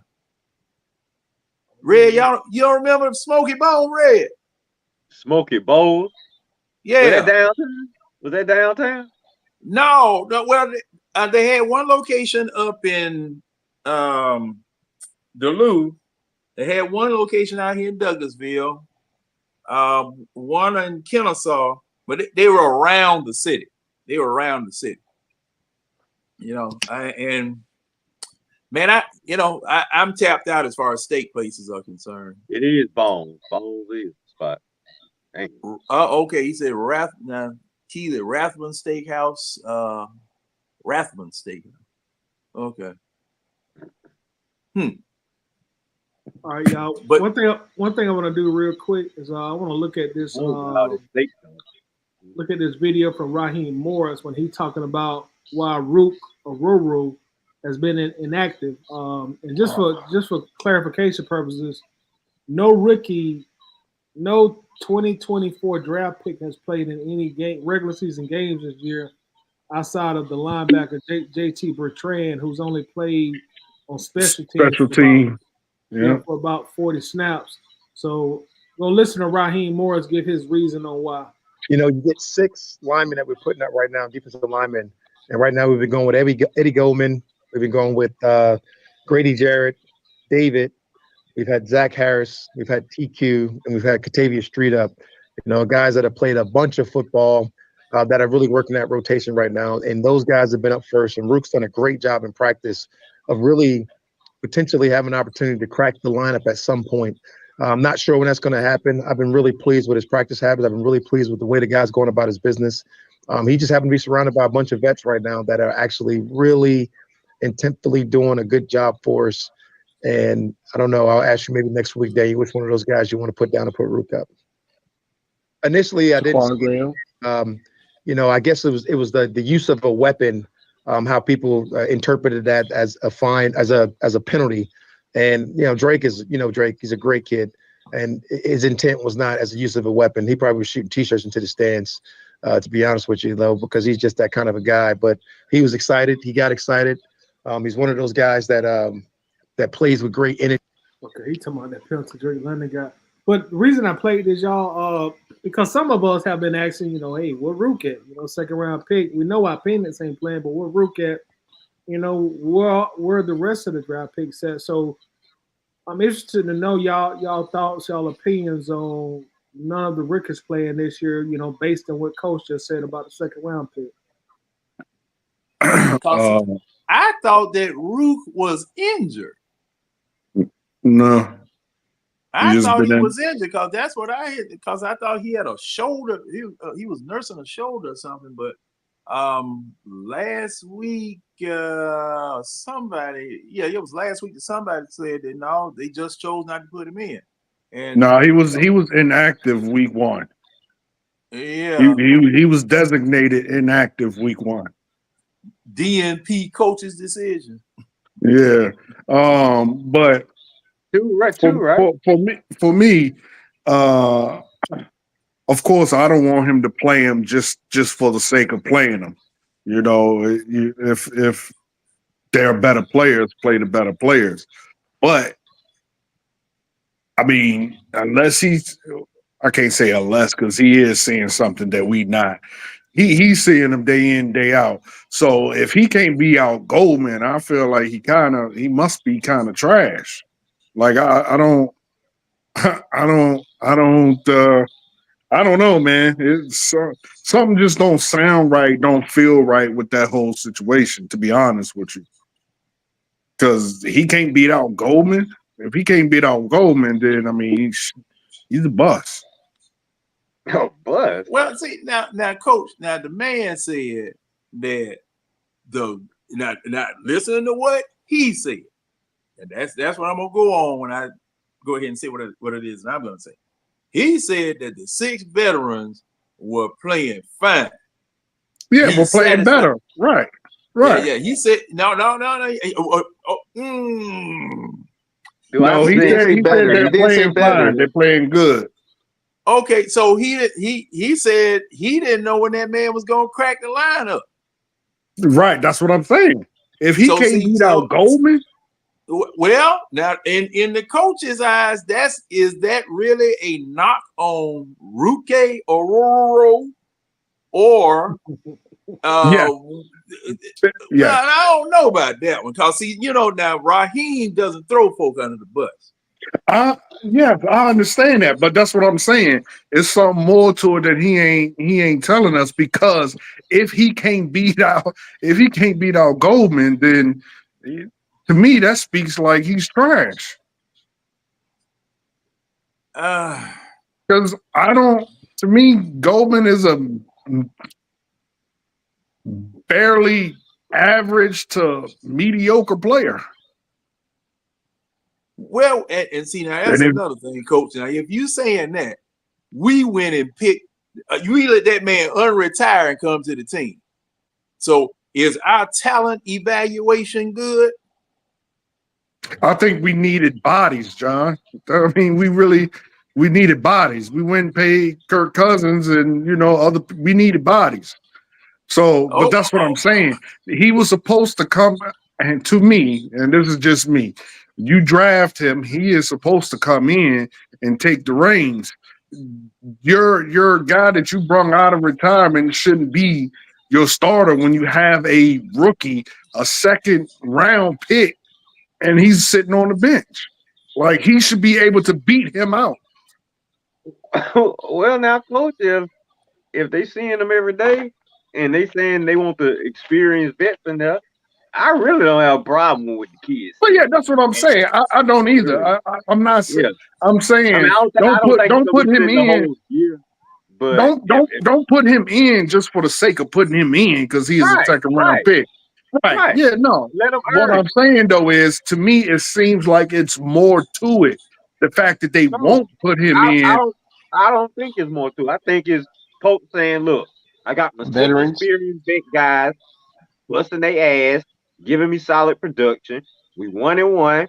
We not 0-2. You know what I'm saying? We playing good football, solid football. My defense is top 10 first 2 weeks of the season. Why change it up? I mean, he's still looking at the rookie. He's probably saying in his head, I know I'm going to have to put these young kids in eventually, but when they get in, let's make sure they get in, they're productive, and I don't have to keep yanking them in and yanking them out. See what I'm saying? I don't want to make them a yo-yo. I want them to get in and stay in and become solid players. So when I put them in, I want them to stay in. Look, I understand that. Yeah, I don't think y'all are understanding what I'm saying. I get what y'all are saying. The team is playing good. What I'm saying is, you have a guy that you drafted that can't beat out a guy. I don't care how much experience he has. An older guy, he can't beat him out. And he is how old is Goldman? He old? Like what? I don't remember how old he is. Like 32. That's what I'm saying. I don't think that's what this is necessarily saying, Coach. I don't think the fact that Eddie Goldman is playing and Rook is not. I don't think Coach is telling us, well, Rook can't beat out Eddie Goldman, so he's not gonna get into. I think the kid, he's young. He wants to, like I say, he wants the kid to get as much solid practice and preparation as possible. So when he does put him on the field, he ain't yanking him out before Eddie Goldman again because he out there making mistakes or doing things that probably he don't want him doing. Or, that just, playing, not giving us the production you want right now. So I think Coach is holding all of them back until he's absolutely sure these kids can get in and become solid, productive members of this defense, because the defense is balling right now. You can't put them in and they come out there. You're saying exactly what I'm saying. He can't beat him out. He's not good enough to beat him out. That's what I'm saying. Well, I don't think Red's saying that. I don't think Red's saying. That is what you're saying. You're saying he don't want to put him in, yank him out, put him in. He wants to put him in when he knows he's solid and can take care of business, right? Well, I'm saying it's more of a political thing. Okay, well let me bring some specifics here. Now, Root is 6'4", 294. Eddie Goldman is 6'3", 325. So that is not a replacement. There's no way he gonna beat there's no way he gonna beat that man out because Eddie Goldman is in the middle. 294. And see, the thing is, if we run in a predominantly a 4-3, excuse me, a 3-4, Eddie Goldman, that's a nose tackle. Right. That's the nose. And see, Root can't beat him out at nose tackle. He's too light in the behind. So Right. they trying to figure out where to put him because see now they got a 6-man rotation, a 6-man veteran rotation, and this just me, coach. This just me, coach. See now you the defensive expert. You defensive expert, but I'm saying just like this: 325 and 294. That's 30-something pound difference. And I think, John, they mostly trying to get the kid to play on the outside more so inside because they played him on the outside during preseason. Man, he was out there eating. He was cooking on the outside. He got a sack. Right. So why force him to play any position when I can get more production out of them outside? But right now, I got players that's playing outside and they're giving me solid production, so I can't get Rook in there right now. But when I can get Rook in there on the outside, because that's why I think he probably would be more productive, then I think he'll get in. Because trust me, we get one injury. If we get one injury on that line, Rook's gonna be the first one to get up in there on the outside. Well, and see, thing is that okay, if you, I would not put Rook at no nose tackle spot, not at 294. Me neither. No, I would. If we were playing a 4-3, if we were playing a 4-3, John, I probably think he would probably be out there earlier. But you're right, since we running a predominantly 3-4, if we run a 3-4, you got 300-pound Eddie. You got to put 300-pound Eddie out there before you put 294 wet behind the ear rookie out there. And see two.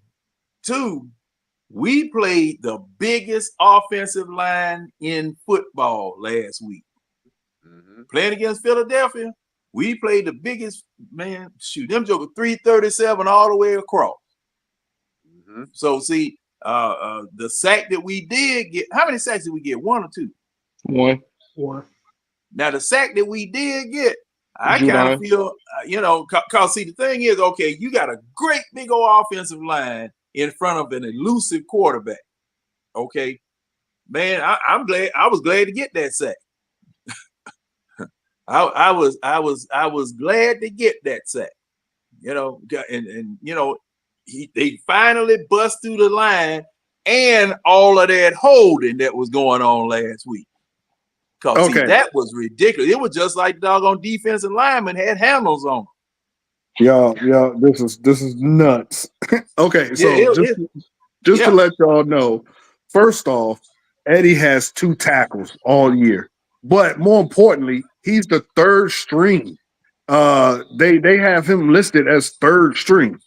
Grady Jarrett is on the left end. Onyemata's nose tackle, and they have Rook on paper as the nose tackle. So what I am saying is, if he can't beat out the 3rd string guy who only has 2 tackles, there has to be, in my opinion, there has to be an issue. I'm not trying to hear that the veterans are playing good. You're putting in a 3rd string guy that's replacing Grady or replacing. I mean, he's behind Street and Graham. So regardless on where he goes in the depth chart, he's behind those 2. So there's 4 players in front of him before he even gets on the field, unless they do some, design package where he goes first, which is possible. But if you have a second round pick that can't beat out that guy, that's what I'm saying. Well, I don't think I understand what you're saying, but those teams that we just played, 294 pounds, man, that you too big to be too quick. And y'all can't see that right there is crazy. You cannot compare the 2 because that's one position. Only one person can play that position. Not that. You can't switch the quarterback. the quarterback position and the defensive line. Yeah, that's position. utterly stupid. No, you can't do that one. Y'all see, now there's a lot more mentals. They go with the quarterback position, mentals and athletics. But and see, yeah, like I've always said, get on the field soon. Yeah, like I always said, look, I need diesel burning vehicles in the trenches. I need tractor trailers. I need dump trucks. I want when that thing crank up and that smokestack, that top of that smokestack pop up, I want to see black smoke coming out from in there. I never said he was trash, Wallace. I said he has 2 tackles. I mean, he doesn't really say play. That man was trash, coach. I didn't say that. I said Yes, you did. That is not what I said. I said if Root can't beat him out, to me, then that sounds like Rook is trash. I never said he was trash. Oh, you talking about Goldman? Yes. Oh, you talking about Goldman? Oh, okay. No, Yeah. I didn't read that. I'm sorry, I didn't read that comment. Yeah. I think my thing is the Atlanta Falcons brought Goldman unretired. Yeah, I hate to say this, but that's the same mess that Tom Brady did, but he ain't nothing like that. But that's what I said, Keely. He did the same thing. Now wait a minute. Now, Coach, I thought you said he was third string. I know. I said he was second behind Onyemata. Goldman is third. He said he can't. He said he can't beat out the third string. Right. He can't beat. I'm saying he can't beat out the third string. Well, and then Keely, not Keely, but Coach, that may be a coach's decision. Right. That may be a coach's decision. Now, if he's second string, he's supposed to be in the game. Now, since this has been revealed, that's John. Let me ask you a question. If I tell you, hey John, I got this guy who's the second. If I tell you I'm about to hire the second best guy to be behind the first best guy, but I don't send him to your job to work, ain't you gonna be like, well, clearly he's not the second best guy. If you're gonna send me the third, fourth, and fifth guy, but you don't send the second best, something up with that. Like, I would definitely say that, Coach, but I may not know why he's doing that. Maybe he's the first best guy, and I'm holding him here because he is the first best guy, and I'm just gonna say, hey, you go ahead and take these 2. But cause see, the thing is now, if he is okay, when Keely put that up there, that put me in a whole new train of thought, because see, I thought that you said that that Goldman was the third string. Goldman is third string. And your point was, if he can't beat out the third string player, something's wrong. And I agree with you, Coach, but for different reasons. I agree with you that there's something wrong, but for a reason different than what you're stating. Because see, thing is now, DNP coach's decision. They do it in basketball all the doggone time. Because first, why so ain't playing? You just drafted him. That's different, John. They play 80-something games, bro. And sometimes they play like what? 4 in a week, 3 to 4 in a week. Coach, Coach, I get it. When I grew up playing basketball, my stars played every game that they could play when they were healthy. Now, this load management mess that they done came up with now, I totally disagree with it. Now, you're right, Coach. They do that. They definitely do that. Now, because old Popovich started that mess. But because see, it'll be just our luck, Coach. We go down to the Hawks game thinking we gonna see LeBron. They got him on load management because we 8th place in the entire East. Right. Because they want to load manage the man. No, bruh. I'm paying you a buku $1 million every year. You need to be out there playing every freaking game. Especially, if you're healthy, if you're able to. But load management, no. And see, this situation here with Rukororo, I just with the two teams that we played, Pittsburgh and Philly, I can see them not playing him, and I want to see him out there. There's a way you can blend this man in, because see, look, you got to constantly change defensive line. You got to constantly change offensive line. Okay, because hey, folk get tired. Just like that long drive that we put on Philadelphia, and that long drive Philadelphia put on us. I think, what was it, 9 minutes in the third quarter, they drug us down the field or whatever. Hey, if you can, you got to sub some folk in. But that, again, that's specifically what I'm saying. I'm not saying that, what I'm saying is, to me, is very, coaches put spins on things. You know what I'm saying? They never gonna tell us. No doubt. They never gonna tell us the truth. What I'm saying is that don't sound right. What he's saying to me don't sound right. You have 5 guys playing better than him. So how is it that he can't? To me, that sounds like you're calling him trash, that he can't even beat out your 3rd string guy. Like, that's what I'm saying. That, to me, that sounds crazy. Yeah. It would be crazy to call your 2nd string trash. So I really don't think that's what he's saying. I mean, I'm not saying he said that, Red. I said, when I hear that, to me, that sounds like that that's the message I'm getting. You can, if your 2nd string guy, if your 2nd round guy can't beat out a 3rd string retired, unretired guy that has 2 tackles, like that, it's like, what? Like, there's a disconnect somewhere. I just don't feel like coach is giving up on the kid. I mean, it's a reason that he's not playing, but I don't think it's a negative reason. Well, no. Red, did you freeze? Look like Red froze. Oh, I thought I was still. I thought I was still. Yeah, you froze a little bit. Oh, you just froze for a second. Yeah, but okay, now, Coach, I'm on something that you just said about the 2 tackles. Are defensive linemen?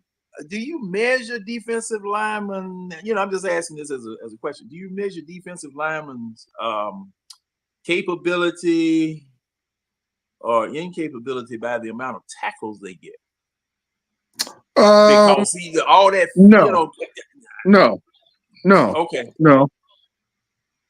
See, I'm wondering, because you mentioned that as a factor in trying to say how bad he was. I don't think y'all are hearing me. I am not saying that Rook is bad. I am not saying that Goldman is bad. I'm not saying none of that. I'm saying, if a coach is telling me that his second round pick cannot beat out the 3rd string guy, at a minimum the 3rd string, and I understand that he's the 3rd string guy is playing in a different position, but period, he can't get into the game. He can't even beat out a 3rd string guy. To me, that says something. That's all I'm saying. I am not saying neither one of them are trash. Oh, no. I wasn't dealing with the trash comment. And I'm looking here what Wallace Smith is saying. He said, y'all forgetting that defensive line coach Jay Rogers was Goldman's defensive line coach with the Bears. So this could be the reason that he's playing over Ruke. If stuff like that is the reason a player is playing, then that's horrible coaching. But crazy part about it, Coach, that go on all over the NFL. That's horrible coaching. Would someone has? But see, they'll never admit it, Coach. They'll never admit it. They'll never Yeah, make it. exactly. Yeah, They'll never but get it. that's basically what I'm saying. I would love to see the kid. I think he's going to be good. I mean, if Raheem say that he'll play at some point, but Is he I mean inactive for he this week? literally said that he's not playing. He's not. That the five guys are playing better than him. So who could you remove? And the third string guy has 2 tackles. Like that's what I'm stuck on. Like you're saying 5 people are playing better than him. You can't put him in the rotation because all 5 guys are playing better than him. But the third string guy that is playing better than him only has 2 tackles. Like that's what I'm saying. It's crazy, but whatever. Yeah, He but said it, so see we'll that see. now, coach. Now, see, you brought those 2 tackles back up again. Because that's like there's And see, minimum that's why I production. asked you that. That's why I asked you that question. Are tackles by defensive linemen? Tackles by defensive linemen, is that a criteria by which you measure defensive linemen's ability? And I mean, that's it ain't the only thing, but it definitely would be. It definitely would be the ability to tackle, the ability to read the But offense, the and ability to shed blocks, like all that is all rolled into one. The ability to get tackles, all that is rolled into how you would grade a defensive player. But again, all I'm saying is he has 2 tackles. So you're saying and what he just said, if Toddy could play it again, he said 5 guys are playing real good, and there's just nowhere to put him in. So it's like but I'm 2 saying tackles is real good. Like that's what I'm saying. Eddie might be doing what they want. Eddie might be getting enough push with his size at 300 pounds, doing what they need him to do. You see what I'm saying? Now, Root, I don't even know why they would even think about putting Root or Rojo in a defensive tackle nose guard position. That's just me personally. I thought more he was like a sack guy on the outside, more like a 294. defensive end. Yeah, But 294 is light. Because you had if they yeah, but play it's Eddie not Golden, it's I'm saying, it's coach, not if they play always Eddie Golden, about weight. Sometimes you want him to beat the double team at because he's nose tackle, so he's gonna get double team most of the time. You want him to right? beat that. Why he getting double teamed with his 300-pound self? That's gonna free up somebody else. Root probably wouldn't command a double team, which means they ain't gonna free up nobody else to get any production. That's probably Oh, why they playing. he would command a double team, but he's quick enough, light enough to get off the ball and off the double team before they really lock in. See, a big guy's not going to do that. He's just going to try to bull his way through it. You see what I'm saying? A small, faster guy, he's going to shake it before they even lock in. Huh? Yeah, I mean, I think Root could be on the field soon. Personally, and is see, like I is said, he inactive?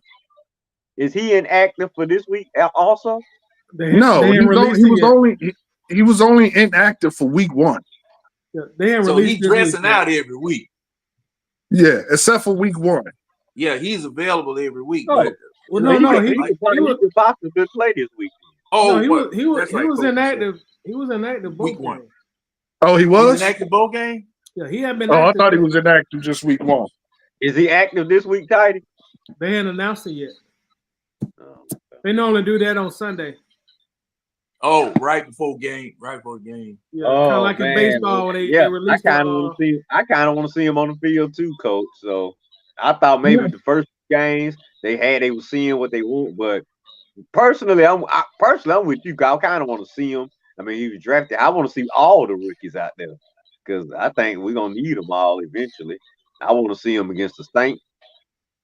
But again, I don't want them to put him out there just for the sake of putting him out there.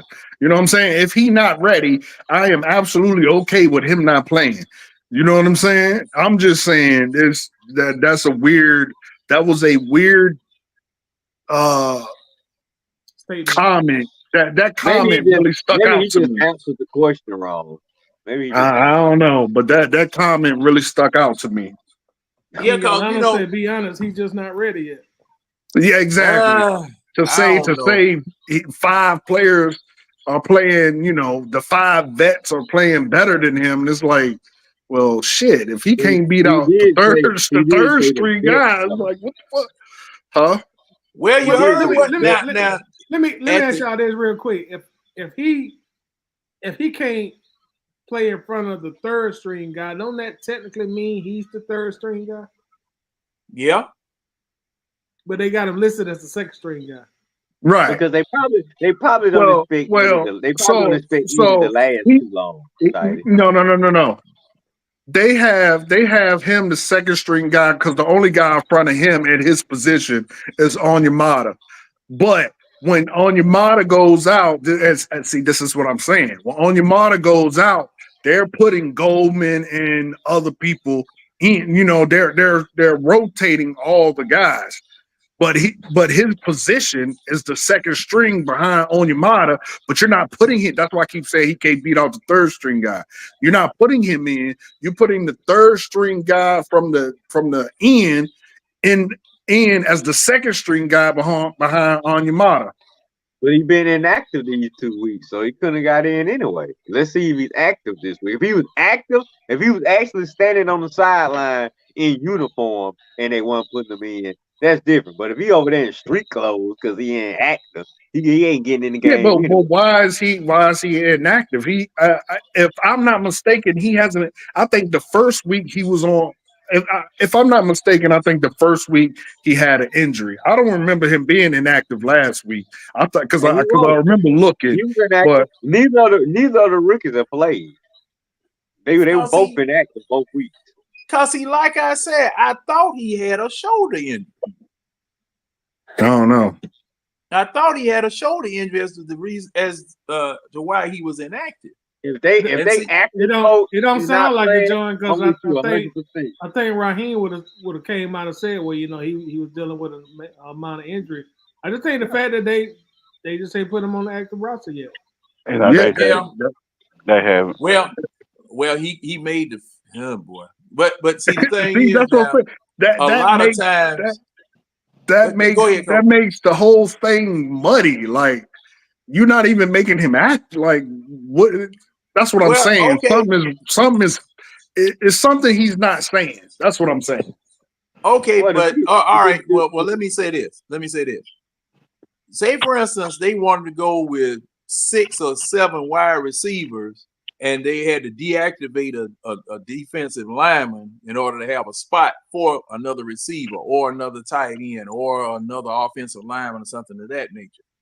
And since he's a rookie and you playing Pittsburgh last week, Philadelphia, biggest offensive line in football this week, I could see them doing it. I tell you, it's a reason. I don't think they're not liking this production. I think it's just a reason. That's what I'm saying. Yeah, man, y'all not hear me. That's what I'm saying. I've never once said it wasn't his production. But now, what I am saying is there is a reason. I don't think it's a negative reason. I don't think it's he's trash. Well, I just gave you one. I just gave you one. Right, I'm leaning to what you're saying, John. I'm saying that might be the reason, because see, they are satisfied with the 6 people that they are rotating, even though they're shuffling positions. Even though they're shuffling positions, they say that if I remember what Coach says correct, he said at the very end of the press conference, the very end of the question, if I remember correctly, he said, y'all tell me next week which one of the ones that I'm rotating you want Rook to replace. Right. Exactly. I know Coach say Eddie Gold. Coach, what I'm saying, if he had got beat up by that Philadelphia line, I'm saying you would have been hard on the kid. Like, my thing is, got beat up on. Go ahead, Red. Of course, you are absolutely right, Red. They put that kid in there, that inexperienced rookie, up against that veteran, experienced All-Pro Eagles offensive line, and he got destroyed, we would have been probably either somebody would have been killing the coach for putting them in so early against that veteran line. You probably should have sat him out, let him learn, sit, and watch a little bit longer. Or So what does one that of us. sound like to you, Red? If that happens, what does that sound like to you? What you mean? He's not If ready. exactly. He's not Not ready. really. That's what I am saying. I am saying coach is saying something without saying something. And Okay, but this is Philly. This it is has Philly to be offensive that line. Come on, Jane. This Philly offensive line. It's it don't matter. shame. It don't matter. It don't It's no matter. shame. It's no shame not Oh being yeah, dude. Oh yeah, for dude. Philly. Cause see, The Eagles It don't line. matter. cause see, there are look. If you undersize, this is the way I'm looking at. If you undersize and you got people bigger than you that you can put out there up against that big offensive line that they got, them road graders that they have, those holders, those jokers that's holding folk all the Hey doggone John, time. in June, how much did he weigh? Or April or whatever the draft is, how much did he weigh? Now, see, I'm pulling this from Pro Football Reference. How So much I'm did he weigh? How okay, much did he weigh in June? I see. I don't know. It wasn't like he was 430 at draft. If anything, he's gained weight. He ain't lost no weight. Okay, he's So only if they gained knew now. how much he weighed then, I'm pulling up him at Clemson. He's sick. But Coach, Rucororo. This not no first round stud. Now this guy's still second round, so they can still develop him a little bit. They ain't just gotta rush to throw him out. oh my God, okay. y'all are saying the same thing I am. Y'all just don't understand. Y'all just don't realize it. I'm saying everything y'all are saying. I swear to you. Well, I already conceded that we might I be. don't think he's trash. I did not might say be the saying man the was same trash. thing, but what did I say earlier? We are saying that there's something funny going on, but we have different ways of arriving at that conclusion. See, I don't care how you arrive at it. I just if he can't, I know, if your head coach is saying that 5 guys are playing better than him, and then at the end he say, "Well, tell me which guy wait a to minute replace him with." Tidy, hold on, Coach. What's now, up? Tidy, replay Raheem Morris's answer to that question, please. Because see that I don't think he said that he was playing better that 5 people were playing better than him. I don't think he said that. He didn't say better than him. He said, "I have 5 guys that you'll hear." Go ahead. All right, here you go. Linemen that we're putting up right now, defensive linemen, and right now we've been going with Eddie Goldman. We've been going with Grady Jarrett, David. We've had Zach Harris. We've had TQ, and we've had Katavius Street up. Guys that have played a bunch of football that are really working that rotation right now. And those guys have been up first. And Rook's done a great job in practice of really potentially having an opportunity to crack the lineup at some point. I'm not sure when that's going to happen. I've been really pleased with his practice habits. I've been really pleased with the way the guy's going about his business.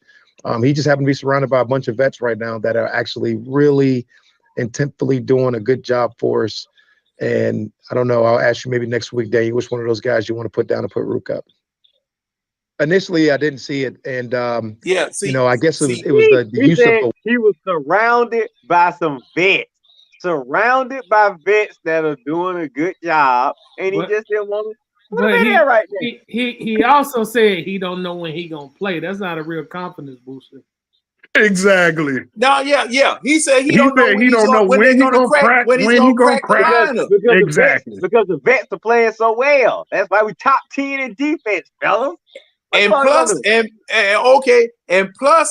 the fact. Okay, now, now Wallace Smith said they only have 48 players available game day. 48 players active on game day. Yeah. So see now, that's DNP coach's decision. All right, that's that all day long. Because now I'm saying this. He doesn't know when the man is going to crack the lineup. All right, he said he's got 6 veterans that are in the rotation that they want to use right now. Wait a minute, right. Joe. He said 5. Get up. No, He counted all it's 6, didn't he? Yeah, he is 6. Okay. My bad. My apologies. He said no. Now Red. He said 5, but then he counted all 6. Yeah. I told y'all. Now we focusing on Raheem words. He's screwing us all up. He don't even know what the hell he's saying. Hey, coach, there you go, right there. You don't know. You don't know what the hell he's doing. Look, listen, fellas. I told you, I'm coach, telling you. know what Raheem's saying. Hey, coach, you done made your point, coach. You done made your point. You, listen, you done made your point, coach. Look, Toddy about to play it again. Toddy about to play it again. Listen at what he's saying. He is saying something without saying something. Coach, I can see. See, you know what? 6 linemen that we're putting up right now, defensive linemen. And right now we've been going with Eddie Goldman. We've been going with Grady Jarrett. We've had Zach Harris. We've had TQ. And we've had Katavius Street up. You know, guys that have played a bunch of football that are really working that rotation right now. And those guys have been up first. And Rook's done a great job in practice of really potentially having an opportunity to crack the lineup at some point. I'm not sure when that's going to happen. I've been really pleased with his practice habits. I've been really pleased with the way the guys are playing business. He just happened to be surrounded by a bunch of vets right now that are actually really intentfully doing a good job for us. And I don't know. I'll ask you maybe next week, Daniel, which one of those guys you want to put down to put Rook up. Bro, I am telling you. Toddy, let me say this. Look, coach, we have, if your defense was playing top 10 within the first 2 weeks of the season, and you just said, I got my vets surrounded by vets, I'm not going to mess with that right now. He pretty much telling you, look, my vets playing well right now. My defense top 10. I like what I'm seeing so far during the first 2 weeks of the season. I'm not going to screw it up right now. When I get an opportunity to put this kid on the field, he'll probably crack the lineup. But right now, I ain't screwing up what's working. That's what he said. But we're not top 10 in defense, though, Red. Yeah, we are. No, we're not. Yeah, we total defense. Now wait a minute. Now hold on. Now what is total defense, Toddy? Yards per game. Yards per game average. I thought we were.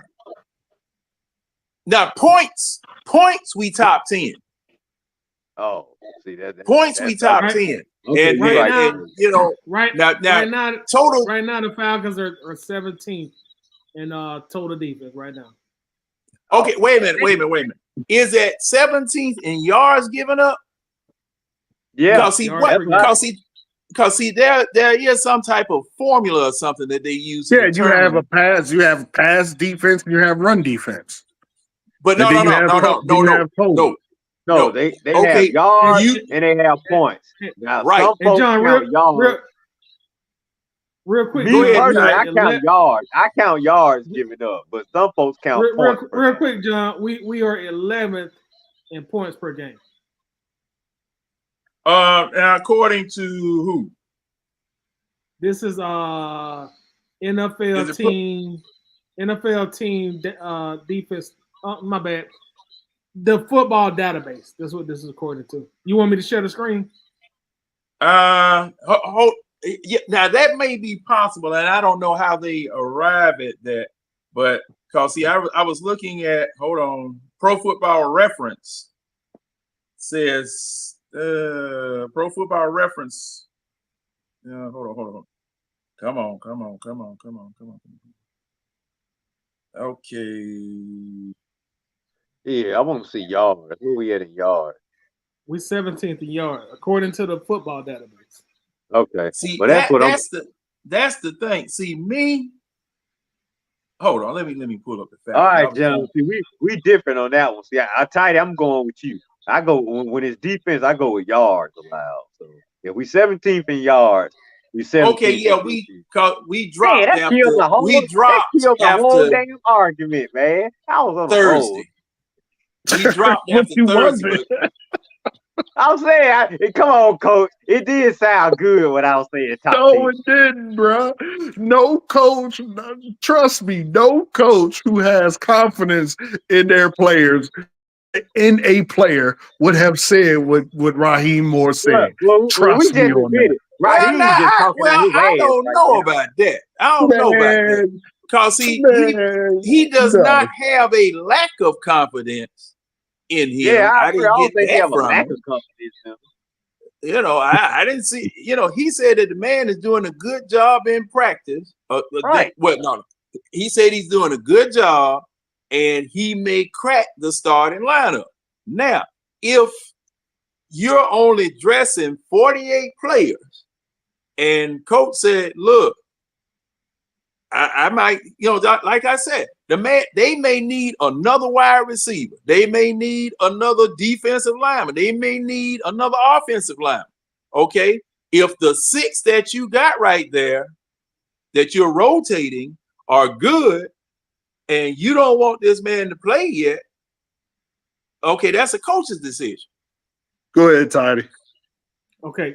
John, I'm gonna ask you this. I'm sorry, I didn't see that finger. I was looking at myself. No, you're good. I'll wait on you to finish. Okay. But question for you, John.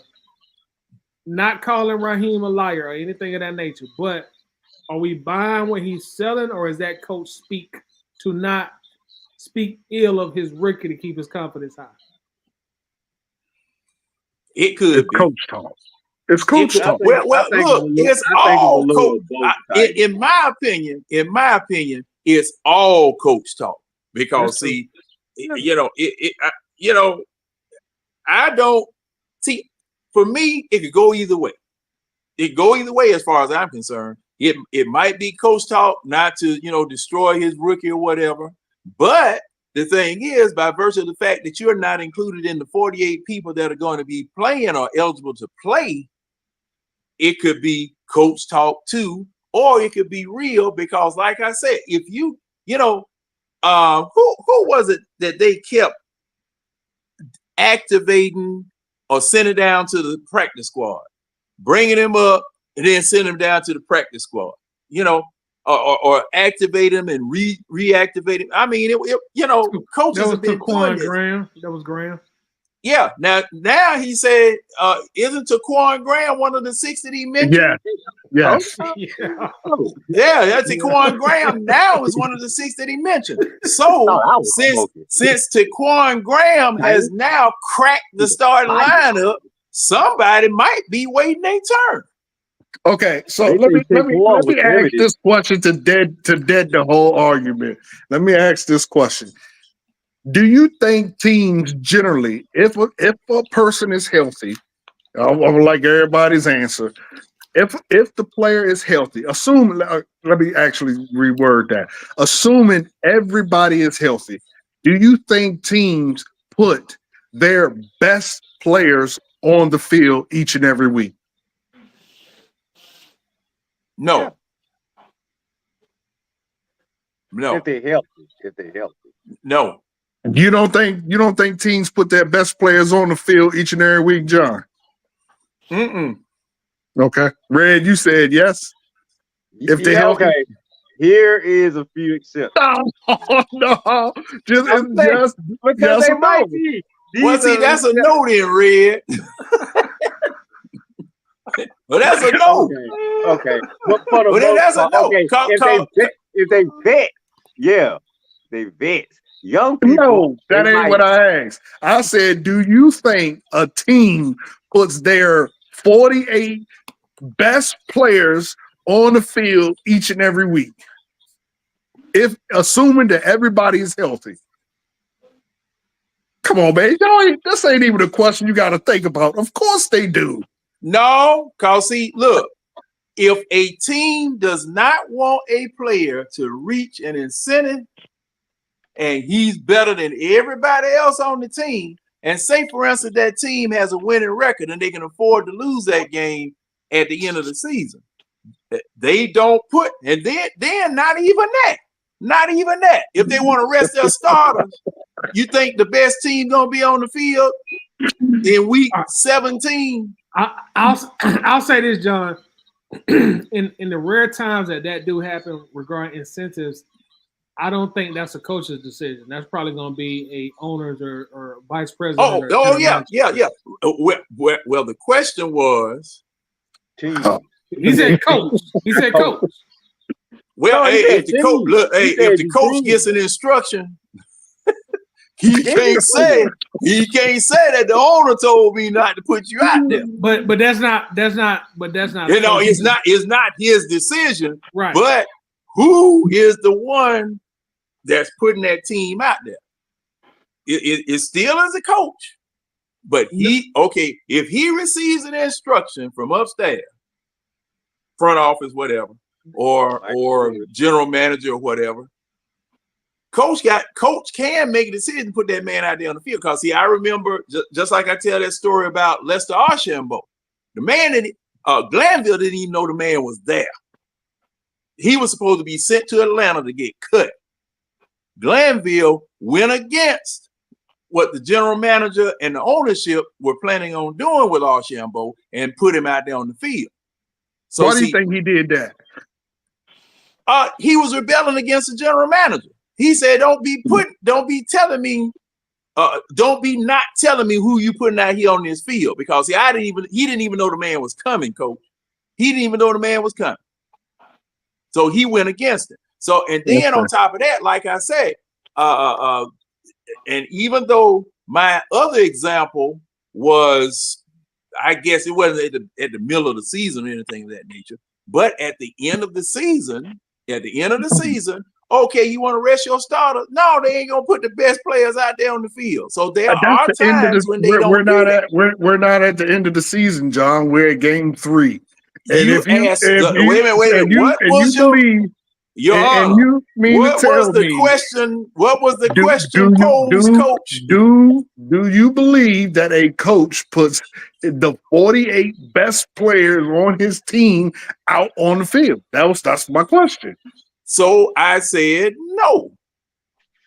And the reason why I said no is because of what has happened at the end of seasons once people have qualified for the playoffs and won as many games as they needed to win.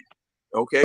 Then my previous example is the fact that there are incentives that certain people are about to reach that coach might get an instruction not to play this particular player. Okay.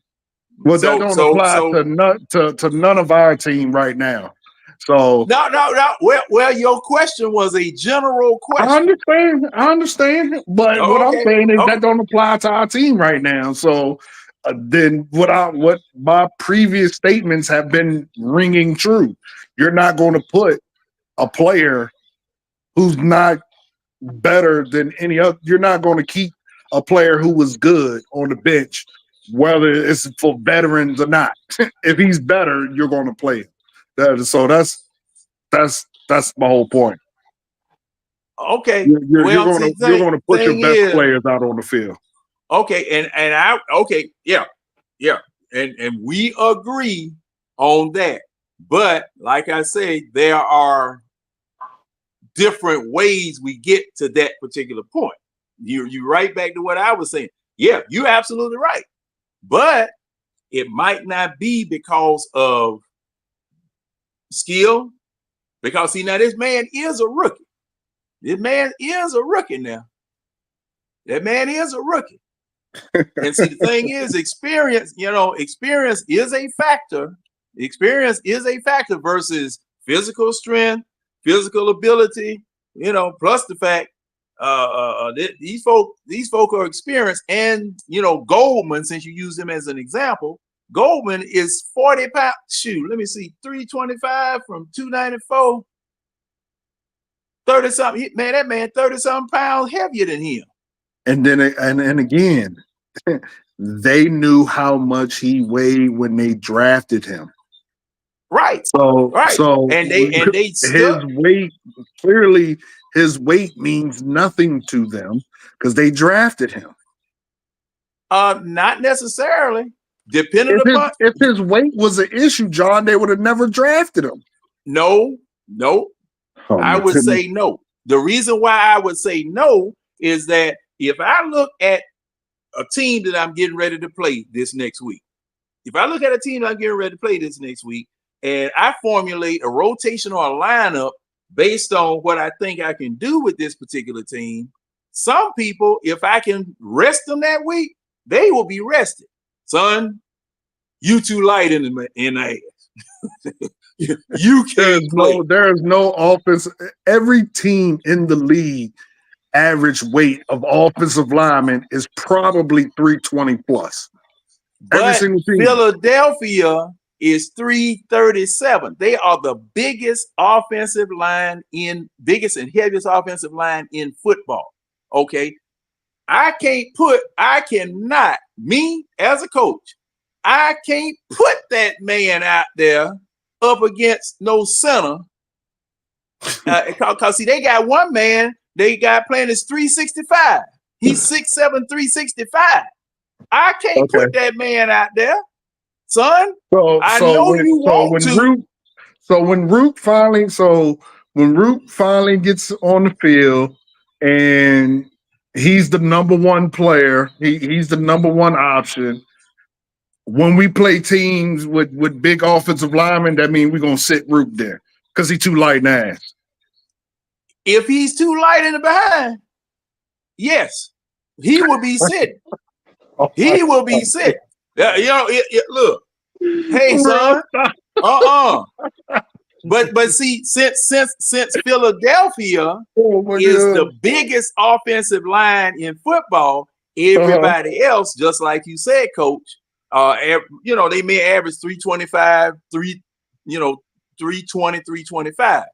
Root might be able to deal with them, but this big 6'7", 365-pound man, he ain't gonna be able to deal with it.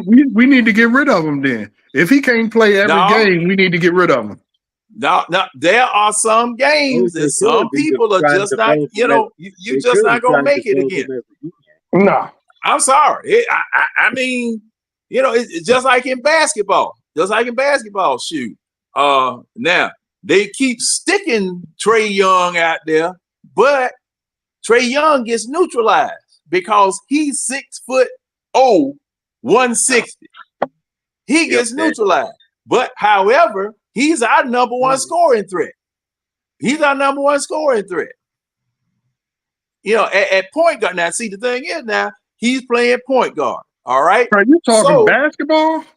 Yeah, I'm talking basketball because I'm talking about size. They don't contact though, John. They don't have contact, John. Who don't have contact? It's different. They don't have contact. No. If you contact, that's a foul. No, it's not. Not in the Eastern Conference, it ain't. No, not in the Eastern Conference. Now, Coach, it's a different type of contact, true. But have you watched basketball lately?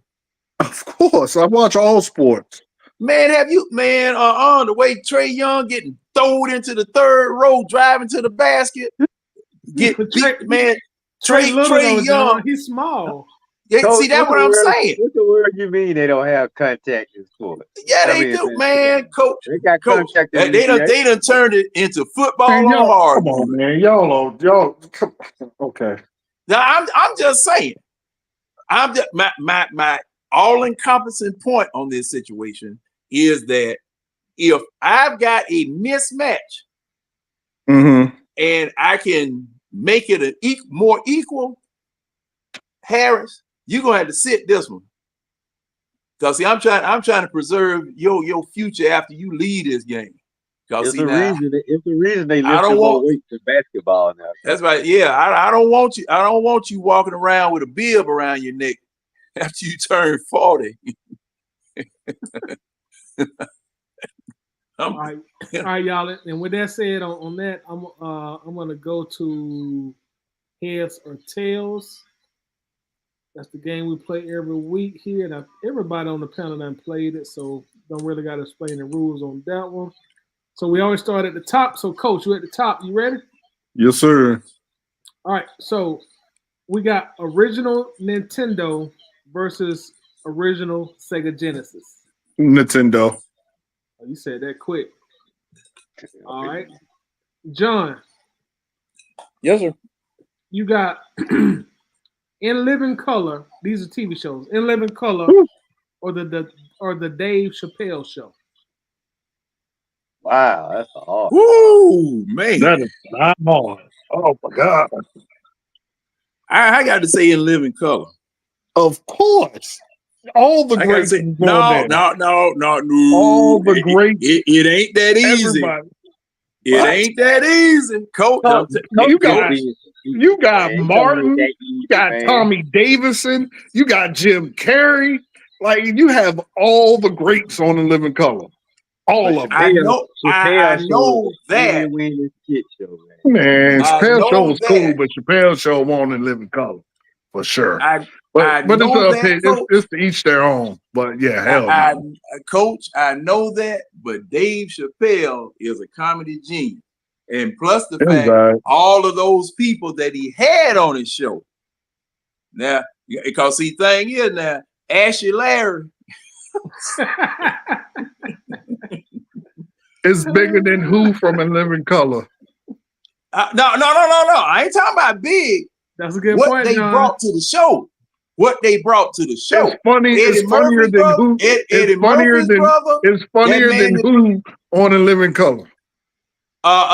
Coach, what I'm saying, you're talking about people who weren't even stars yet. Right. They weren't stars yet. Now, Living Color was their launching point. Now, they definitely was their launching point. And thing is that they all lent some flavor to the show. I got to say that. They brought some flavor to the show.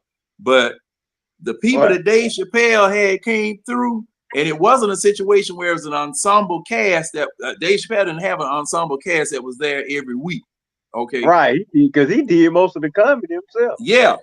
See, I can't discount it. It was I liked In Living Color, and the reason why I gave them the edge is that they forced the NFL to have a halftime show. What do you mean, John? That's that halftime the reason, show that they had with Damon men Wayne on film. Yeah. The NFL had to bring out Michael Jackson. Wasn't that the next year? Yeah, it was the next year. They had to bring out Michael Jackson. The Wayans brothers made the NFL have the Super Bowl. Yeah, because see, the thing was, Tidy, when Living Color had their Super Bowl halftime special, everybody switched from the Super Bowl to watching Living Color, because in Living Color, that was the hottest comedy show. That was the hottest comedy show on television. I didn't know that. Y'all educated me tonight. I did not know that. I forgot about it. And you're right. Yeah. When Michael Jackson, it was a year after Whitney Houston did that. And then Michael Jackson came out the next year. Yeah, they said, that ain't gonna happen. And then they started having big time celebrities at those halftime events. Because I don't even think the Super Bowl halftime event was a star-studded before that, as it is now.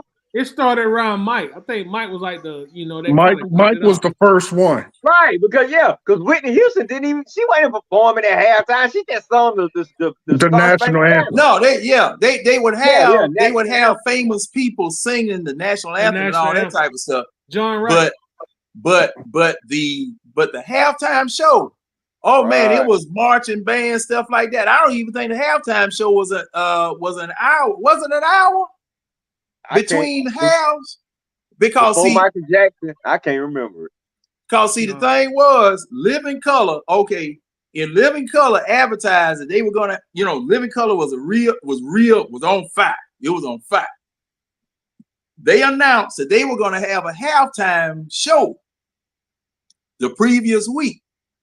And when the halftime show came on the NFL, man, I changed, everybody else changed, and turned and looked at the Living Color halftime show, because they had those two jokes. It was was it which Wayans was it? And David Allen Greer. Damon and David Allen Greer. Damon and David Allen Greer did that Men on Film with that flavor on it. They couldn't do that nowadays. Yeah. No, they couldn't. No. I don't even think they Hey, Bree, tell these people something. Fire Marshal Bill or what was the name? The ass heads, or what was their name? The ass heads or the butt heads? They had the butt on their forehead. Kind of like the cone heads. What about Homie the Clown? Homie the Clown. What was the little man, y'all? That's what I'm saying. That's what I'm saying. I mean, in Living Color, man, they were pushing the especially Men on Film. They were really pushing the envelope. What was it? Two snaps and all around the world. They was smashing the envelope. Yeah, I mean, I still have nightmares about that. They were hiking the ball and they had a camera shot between one of them legs. What the hell is this going on? They definitely couldn't do that nowadays. They be cussing so fast. For sure. Yeah, I tell you this, it made Fox a lot of money. That bought network. Man. Oh, that's man. They helped put Fox on the map. Yeah, they helped lift the network up. They put Fox on the map because man, every Sunday night. What time did they come on Sunday night? Was it 8 o'clock? It was something like that. Time. Yeah, something man. Like that. Every Sunday night, 8 o'clock. You Live in Color. After that first season, man, everybody was. It was in Living Color and and The Simpsons. Yeah, Living Color. Simpsons came on Sunday. What? And Married with Children used to come. Married with Children. That was my show. That Married with Children. Yeah. My shit. But I'm saying those two shows what made Fox. What I'm saying. Color Thursday, and right before Martin came on, and Living Color opened up for it, and then Martin moved to 8 o'clock, and then Living Single came on. Oh, I remember Living Single. Cause wait a minute, was Martin on Fox? That was but that was after Living Color was off the air. Yeah, but I remember Living Color used to be on Thursdays though. Oh, I thought it was on Sundays. I don't remember when it was. No. Anyway, it was on Sunday. Tidy, you don't remember going to school the next day talking about some of the scenes from A Living Color on Thursdays? Yeah, on Monday. I thought it was on Sunday. It was on I think Sunday it was night. on Sundays. Because I remember it used to be on when football came on. The year Tina Turner movie came out. Because I remember the skit they had on their Living Color. Because David Allen Greer had. Like, you done lied. And that's... I still remember that skit right there. But he was playing Ike Turner. And he did his little You Done Lied song. And, everybody in the world who was a child in the 80s, and well, at least in the US, was running around talking about "Homie, don't play that." Y'all crazy. Everybody made that sock. Everybody made that sock smacking each other. Ooh, homie, don't play that. And I smacked my sister one time. My mama got on my ass about it. Oh man! Wait a minute, Tidy. What you hit her with, man? A bunch of socks. I made a bunch of socks. Oh, you know when they start crying like a punk. Gotta be a pillow, man. My sister probably still would have cried, but she used to play rough with us though. Coach, to your point. Now I just looked this up. Now it said the show also starred several previously unknown comedians and actors. Jamie Foxx got launched, Jim Carrey, Tommy Davidson, David Allen Greer. Now I don't know about Kelly Cofield Park as far all of them had movies. Not before Living Color. None of them did. But after the show, all of them. Yeah, that kick-started them. That kick-started all the greats. Rosie Perez was Rosie Perez. Yeah, J-Lo, Rosie Perez.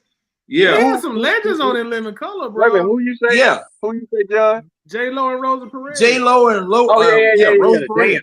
Cause y'all remember Rosa Perez got that white man can't jump role because of that. After that, Yep. She was I'm about to ask about that. Yeah, I'm Rosie about to ask Perez whether before. she was the choreographer for the Fly Girls, and she would dance with the Fly Girls. Yeah, but she got her star. She got her debut and Do the Right Thing. And it says here now the series gained international prominence for its bold move and its all-time high ratings gain by airing a live special episode as a counter program for the halftime show of U.S. leaders CBS's live telecast of Super Bowl 26, prompting the National Football League to book A-list acts for future game entertainment, starting with Michael Jackson the following year. Yep. I thought that was Michael Jackson that came on that next year. And yeah. John, and see the thing, y'all put me on game. I didn't put two and two together on that, bro. and see, and the thing was, the NFL were paying that A-list entertainment. And what year was it that they stopped? They stopped paying them. Oh yeah, you don't get paid no more. See, you don't get paid no more. But they probably give you like a little per diem or something. Yeah, when they first did it, NFL was paying them people to come. Yeah, I think they just pay. I think they just do take care of the production. You know, like the lights and sounds and whatever it is you want to do. Yeah, they ain't paying you. Probably travel too, and that's about it. Yeah. Right. All right, what's the next one? All right, the next one. Who we up? Who next? You stuck on me. Let's John was the last. Because Coach didn't like my selection. He didn't like my selection. I ain't not like it. I'm just saying. It took me too long to make my decision, Coach. Tay, you still in here? Yes, Tay, I'm here. Okay, so you up next. You done played this before, right, Tay? Yeah, I've been in. Okay, so you got Bruce Smith or Mike Singletary? Mike Singletary. Mike Singletary. I can dig it. I just forgot we were playing. That was a good sidebar conversation, though. All right, James, you in here? Yeah, I'm still here. All right, so James, normally we don't put any specifications on it, but we did for this one. This one is in-game dunker only. In-game dunker only. Not best player, but just in-game dunker. Mm-hmm. You got Sean Kemp or Dominique Wilkins. I know you can say that. Or Dominique Wilkins. I'm going to go with Dominique Wilkins. Dominique, we can dig it. Just drop my damn phone. I like Sean Kemp. Don't get me wrong. I like Sean Kemp, but Dominique was something different when in the 80s. There was no harder dunker in the league than Sean Kemp. Now, Sean Kemp was, let me see. Hold on. Sean Kemp was 6'10", wasn't he? I don't remember. 6'9", 6'10", somewhere around there. You're probably about 6'9", 6'10", maybe 6'8", 6'9". Please tell me y'all have seen that video way back in the day when he was on the playground, dunked on a chain goal and made sparks fly out that jump from a basketball. No. They're saying he was, no, I never saw that one, Cole. Man, Sean Kemp was a Is it monster. on YouTube? Is it on YouTube? I don't know if it's on YouTube. I know I seen it way back in the day as a kid. Because I never saw that. But, man, it was crazy. Now they say he listed at 6'10". Oh, okay. They say he listed at 16. Yeah, but man, but that's his answer. My bad. I just that one right there took me. But I mean, that's his answer. That's cool. I would have had to thought about that one because see, man, Sean Kemp, man, yeah, exactly. Yeah. I think the only other person I seen like in-game dunking as vicious as Sean Kemp is probably the X-Man, Xavier McDaniel. He was another monster dunker. But Dominique Wilkins here, I mean, Now, Oh yeah, I yeah, forgot. yeah, Y'all yeah. from Atlanta. Y'all from Atlanta, so yeah, I get it. Yeah. Now, Dominique Wilkins, man. Yeah, I And get then it. I forgot. when he developed, well, that you said Duncan. But one thing about just Dominique, when in-game he Duncan developed on. that bank shot, couldn't nobody do nothing with it. Yeah, I forgot y'all from Atlanta. My bad. Go ahead. All right, Red, you ready? Yeah. All right. Red. Oh. Never mind. Now, My bad. This is no Red. This question I gotta really specify this for you because this is with no added ingredients to it. Okay, no added ingredients to it. You asking him a cooking question? In its regular form. All right. So you got brownies or cookies? I see why you specified no added ingredients. You said brownies or cookies? Yeah, brownies or cookies? Give me brownies. Brownies. Ooh, I was surprised by that. I thought you said cookies, but I can dig it. All right, William. Who just came in? Who at the bottom? That's William. Who is that Batman? He's been freezing all night. So we'll come back to him. Coach, we're gonna swing back up to you. All right, Red, don't get mad, but it's the luck of the draw. So you ready, Coach? Yep. All right, belly or paid in full? Oh, he could have that one. Oh man, that mean, yeah, that ain't no competition. Belly all day long. Ooh, I ain't never seen belly. I seen paid in full though. You've never seen belly? No, I never seen it. Hey, bro, we have to take your black card right now, dog. There's no way. Coach, trust me, dude. That is the least of his. I ain't seen it yet, man. He got plenty more to shock you with, dog. No, there's no way you black and ain't seen belly, bro. I'm telling you, you think that's the least of it, Coach? Name some more. I bet name some more movies, Coach. Go ahead. Wow. Name some more. Wow. Never seen it, bro. Hey, Tidy, I ain't. Well, you need to go watch that, bro. Hey, Tidy, I'm tripping on some of them other titles you told me you ain't saw. You need to go. You need to go watch that, bro. It's plenty. For sure. I'm a big rap fan, especially that era. I've never seen it, bro. First things first. That chocolate goddess that DMX was dealing with, Lord Jesus. Whew, my God. You don't know where she from? You don't know what movie she from? Nope. You never saw Bronx Tale? Yeah, but I don't remember her in that though. Man, she was one of the main characters in Bronx Tale. Oh yeah.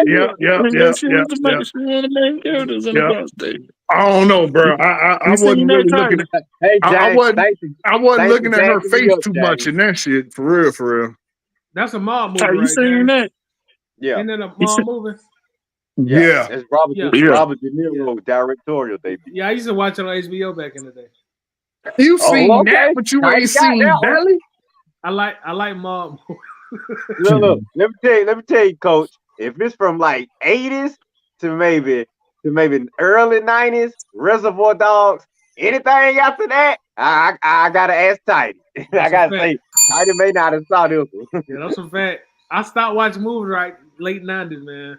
He stopped watching movies when gangster rap got Tidy, when you get off of here and you go to lay down in your bed, bruh, look up Belly on whatever streaming platform you got and watch it. Right now. I guarantee you will watch every bit of that movie. I'm gonna tell y'all why I never watched Belly. Real quick. Because every time that came on or I tried to watch it, the cinematography just so dark. It turned me off. It wasn't appealing to me. I'm like, man, this movie too damn dark. The whole movie is dark. The whole movie is dark. And he made vivid videos, so why he made that dark ass movie? Because the movie is dark. You got to watch the movie, bro. It's on Stars. It's on the Stars app. So if you watch Power on the Stars app, it's on there. I don't watch Power, bro. Come on, I forgot. Oh, my bad. No, you ain't watch no damn Coach, Power. I told you. Now, did I tell you? I told you that ain't even the worst look, of it. Toddy, That is not I don't the worst of it. ever have time to watch TV. Like most of the time, I got my phone on sports radio, listening to sports while I'm doing whatever I'm doing, and I have watched every single episode of all the Powers, bro. There's no way you haven't seen Power, bro. I've never seen. Man, did I just tell you anything after 92? You better question this man. That was 50 Cent, right? Yes, bro. Never seen Power, bro. Jeez. All right, we'll go to the next one. Who was next? John. All right, John, here you go. Still on movies, John. Freddie or Jason?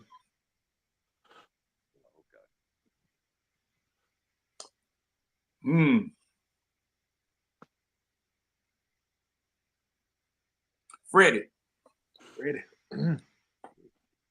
Oh my.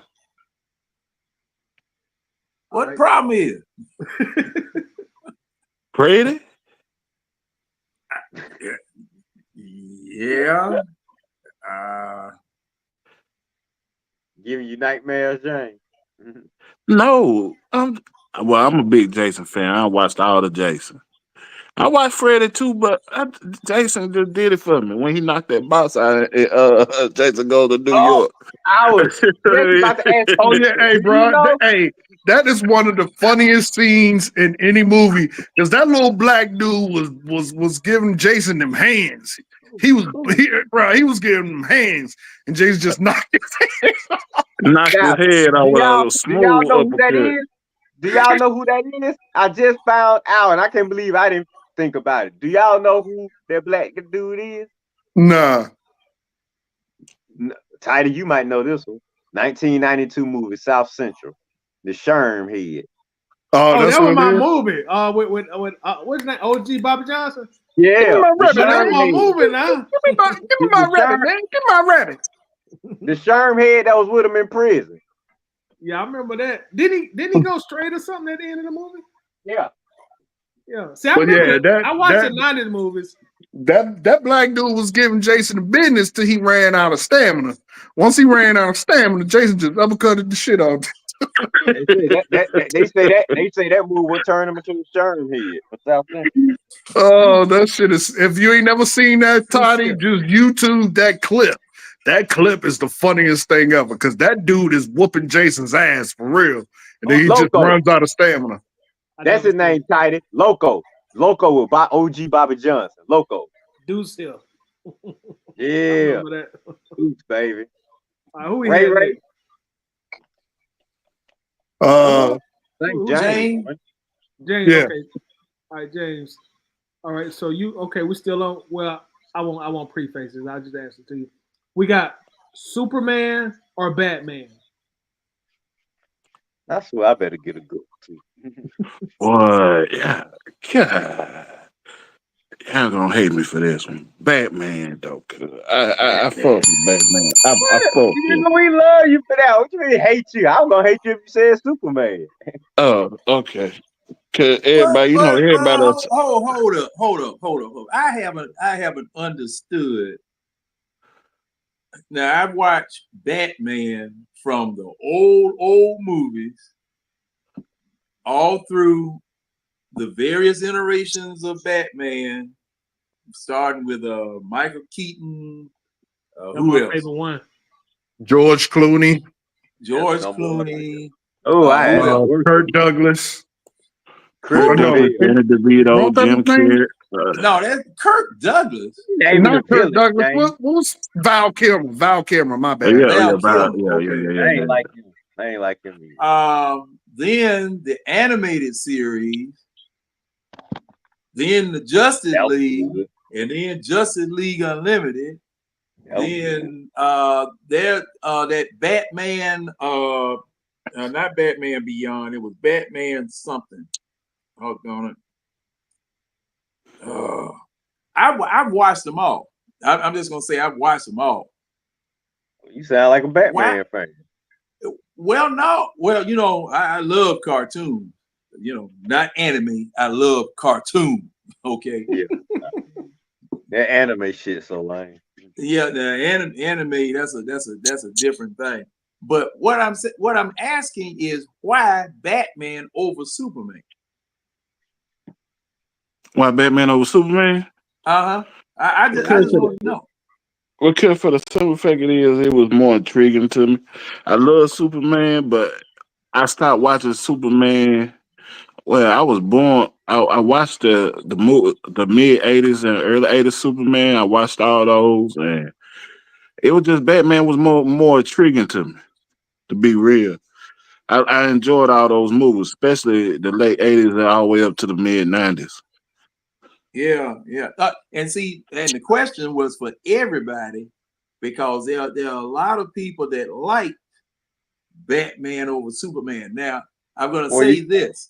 In the animated series of Batman is, well, he rich beyond whatever because I think in the Justice League, he financed the building of the Watchtower. Yeah, he owns Gotham. He owns all of Gotham. Yeah, he's rich. And with all of the toys that he has, he may not be super powered or whatever, but even when they went to Apocalypse, Darkseid feared him more than he did Superman. So Darkseid even gave him more props than Superman. Darkseid? Yeah. I mean, I said, dog, now what's going on? But I just wanted to know. Because see, my favorite. You gotta think, John.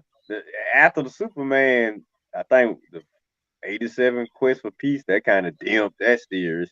And then you gotta think they messed Superman up, man. After the second one, the third one, Richard Pryor. Superman. I mean, Superman was just silly, didn't it? So Richard Pryor was good. Richard Pryor acted his behind off in that third one. That was a great movie, man. Yeah. Now, Richard Pryor. James, we coach, we in the 80s now. So Tidy know this. I watched that. Anything that came on channel 36 and 46, Tidy would know. Them old movie stations, them old Atlanta movie stations. That is 1,000% incorrect, Mr. 912. Batman did not and never has and never will kill Superman. You can't kill Superman. Superman did die, but he died. He died from Doomsday, not by Batman. Right. Okay. If y'all in the game, Coach, it depends on what comic or what series or what movie you looked at. Because see, I keep seeing clips. I keep seeing clips on Facebook and TikTok, little snippets of Batman keeping a piece of kryptonite from Superman just in case they turn rogue. And but he's never. It doesn't matter what you watch. The comics. I mean, if you read the comics, you watched any of the movies, any of the cartoons, none of that. Superman has never died to anybody other than Doomsday. Never. Doomsday is the only one who has killed him. Batman has. Coach, I can't say that. I can't say that. I'm telling you because that's my jam. I like, I grew up into all of that. You had other. Okay, there was. Matter of fact, a couple of days ago, I was looking at something on TikTok. Where they went to these other Earths and stuff. They found some way to break into the other Earths and all that type of stuff. So a lot of that stuff is fan made. So you gotta no, Coach, not all of it now. Not all of it. Okay. Not all of it, because see, and what I'll do, next time I see it, I'm gonna save it or whatever and let you see it. Because see, one time in one of those things, who was that killed Superman? Lex Luthor killed him. Yeah, it's even a game that they did based off Batman was actually killed in this one. and Batman got killed off, and they went on a mission to rectify his glory because he had Robin and like 3 other people. But that's in gaming though. I That's had what I'm saying. Like, there's some fan made or some fake stuff, but then no and nothing of the official DC and Marvel. I mean, nothing from official DC. DC that has Superman died other than being killed by Doomsday. That is it. In the comic book, I can tell you the exact name of the comic book. The name of the comic book is The Death of Superman. Yeah, that's right. It is in that comic book. Cause And see, that is the only time he dies. And he comes and he is brought back to life, and he's brought back to life as Black Superman. That's when he's in all black and he's raged out and shit. Yeah. cause see now, all right, now I'm looking at this right here from Wikipedia. Said that the first real time the Man of Steel gets killed is in Superman 188, the School for Superman Assassins. Says that this dude named Zunial, also known as Murder Man, is granted the opportunity to kill the real Superman after defeating the android Superman. Then Sorcerer Count Crystal in Justice League of America 145, published in 77, said that who is this? Count Crystal the Sorcerer, because Superman was susceptible to magic. That was the other thing that he was susceptible to. Correct. Then now I see Doomsday in 1992 killed him. Then this dude Gog in 1999 killed him. Yep, I forgot about him. Gog, Denny Swan, and Superboy Prime. But yeah, those are different. But those are different storylines. But okay, anyway, go ahead. Yeah, you're right. That's what I'm saying. I forgot about Gog, but none of them are Batman though. But I forgot about Gog, Danny Swan, and Superboy Prime. But these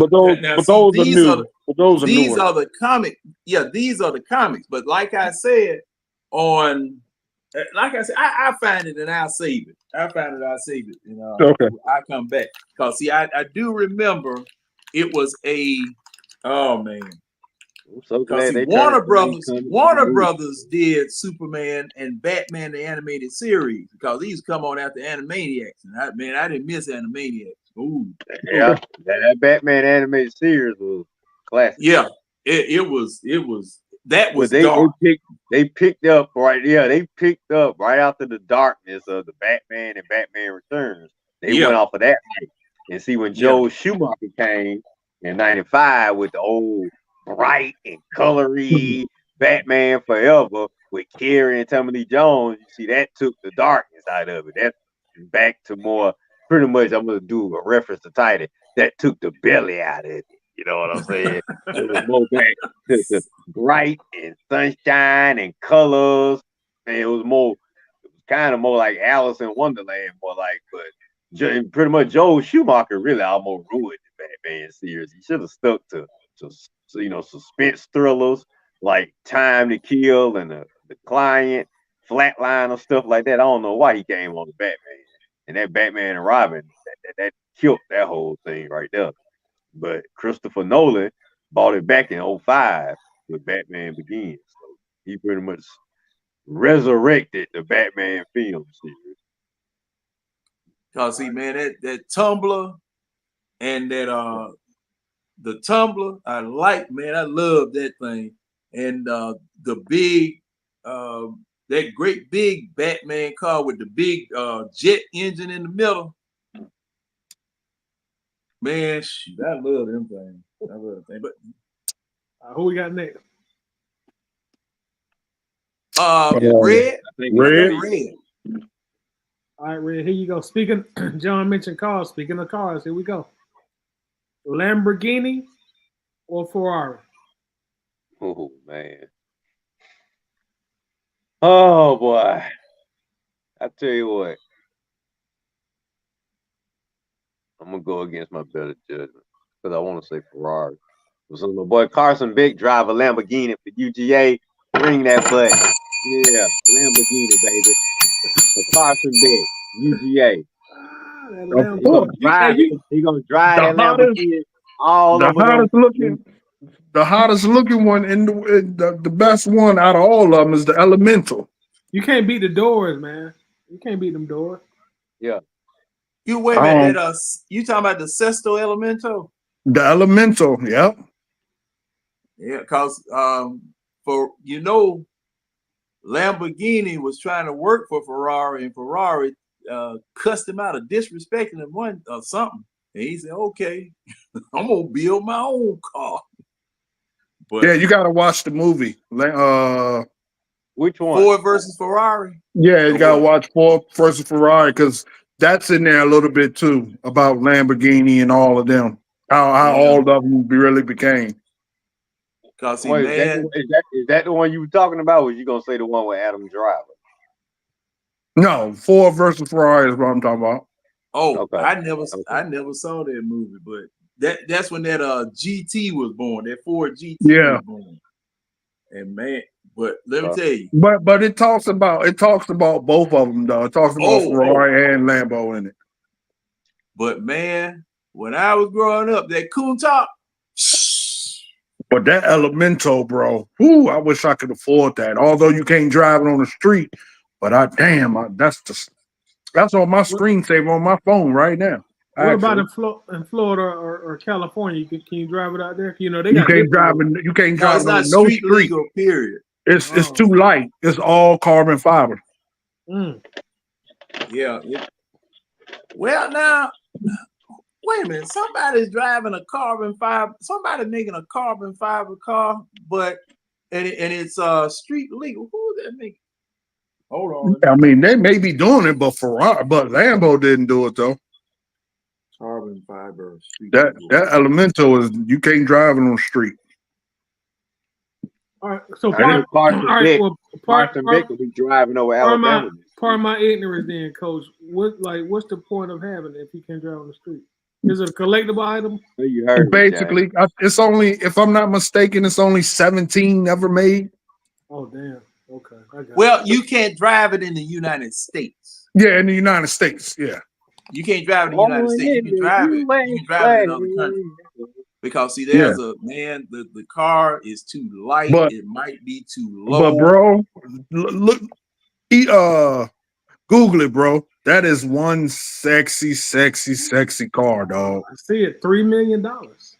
Yeah, and what makes it so dope is look at the back of it. The back of it has hexagon holes for your because your engine's behind you. It has hexagon intake holes for your man. That shit's so damn sexy. What's the name of this car again? Elemental. It's the Sesto Elemento. It means 11 or some shit like that. Yeah, Sesto Elemento. But the Koenigsegg, let me see, that new Mustang that just came out is called all carbon fiber. And the Koenigsegg Jesco. You talking about this Night Rider looking thing? Mm-hmm. Yeah, and the Pagani is but you do have carbon fiber car. Where Coach go? You still there? Where you at? Oh no, he dropped out. He'll probably hop back on. Yeah. So you got cars, well, like Ferraris, man. Shoot, some of those Ferraris $3-4 million. That and I think one of them was street legal over here. But the Ferrari that I like, they got a Ferrari SUV. Pull up that Puro song. That Ferrari Puro song. Oh man, ooh, I love that thing. You see it? That's the new one, ain't it? Yeah, it's a SUV. I don't know whether they have any over here yet or not. See, that's why. Matter of fact, Caffeine and Exotics is this weekend. I might ride up there to Brazelton. Oh, that looks nice. Like more like a smaller or mid-size SUV. Yeah. Oh, Man, I love I the don't know if lines they on over that here or thing. not. I heard about rappers talking about pre-ordering them and stuff. I don't know if they over here yet or not. Yeah. Coach, that's you back. Yeah. I accidentally closed the browser. Red said that something looked like Knight Rider and made me close my browser by accident. Who we had next? Who next? It was me, but I accidentally left. So Well, we didn't get to you yet. Let's see. Hold on. Who was next? Coach, you yeah, it would have been me, but now it's John, I guess. Who answered the last question? Red, and then it would have came back up top to me. Okay. So I think Tay, I think you would be next then. Oh well, yeah, I forgot that. I didn't know that was even in here. Yeah. So Tay, you next, and then I think we go to James, and then we go back up top. All right, let's do it. All right. So Tay, you got where we left off at. Okay. Ooh, this is probably it's probably you too young for this, but it's the luck of the draw. Maybe you done seen TikTok or something. We'll see. You got David Letterman or Johnny Carson. Oh Lord. Even if you said Arsenio. Yeah, man. You know my age gonna play a part. I only know about David Letterman. Go with it. Now, hey, that'll work. With it. Letterman was funny in hell. I actually like it Letterman was. over Carson. Not when he hosted the Oscars. So James, you next. You ready? You still there, James? I guess we lost James. We back up top, John. All right. We got the Great Muda or Ricky the Dragon Steamboat.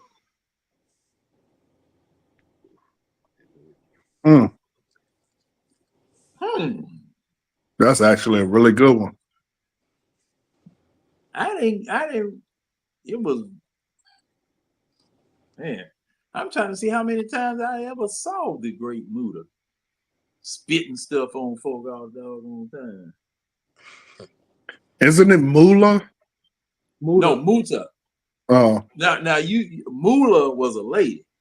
Oh, okay. Yeah. Mula was a lady, but the Great Muta, he had on black face paint, and he spit that whatever that is on that mist. Yeah, he spit that mist on.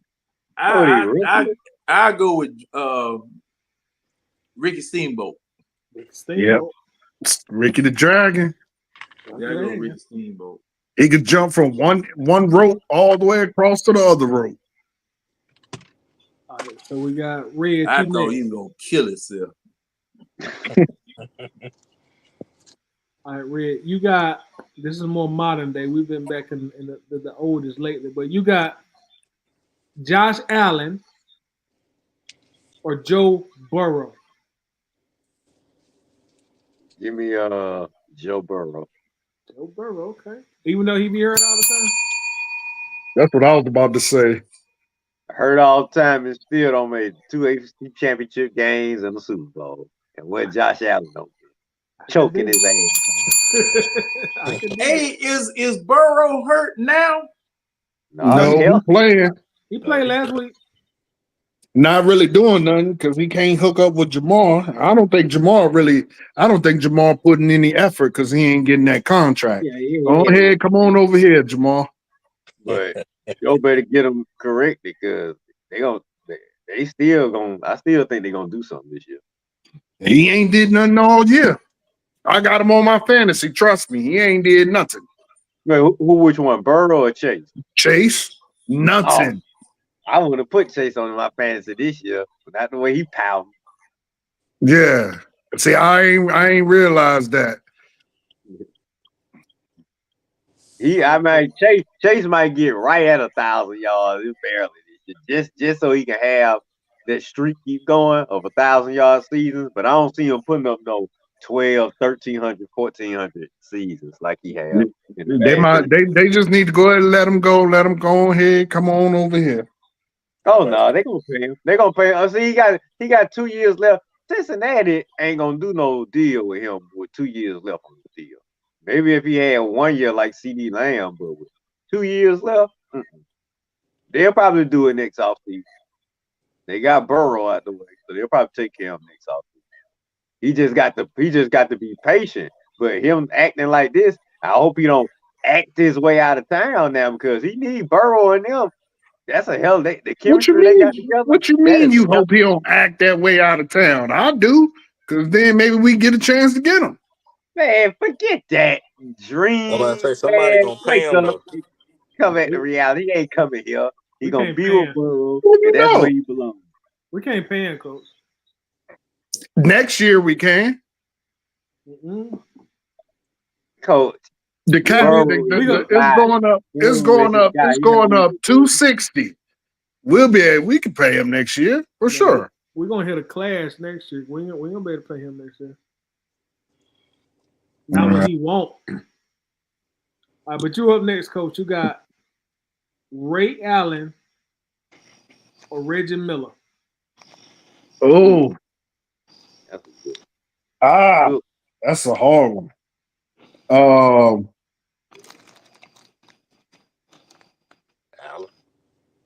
I can't answer that because they both. Ray Allen is Mr. Reggie Miller's Mr. Clutch, but Ray Allen is just a pure. The only person who has a better pure stroke like look of a shot than he does is Klay Thompson. So I don't know, man. That's hard.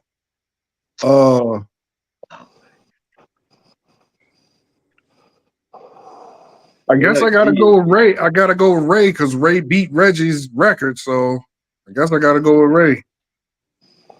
That's a good way to look at it. Go to the record holder.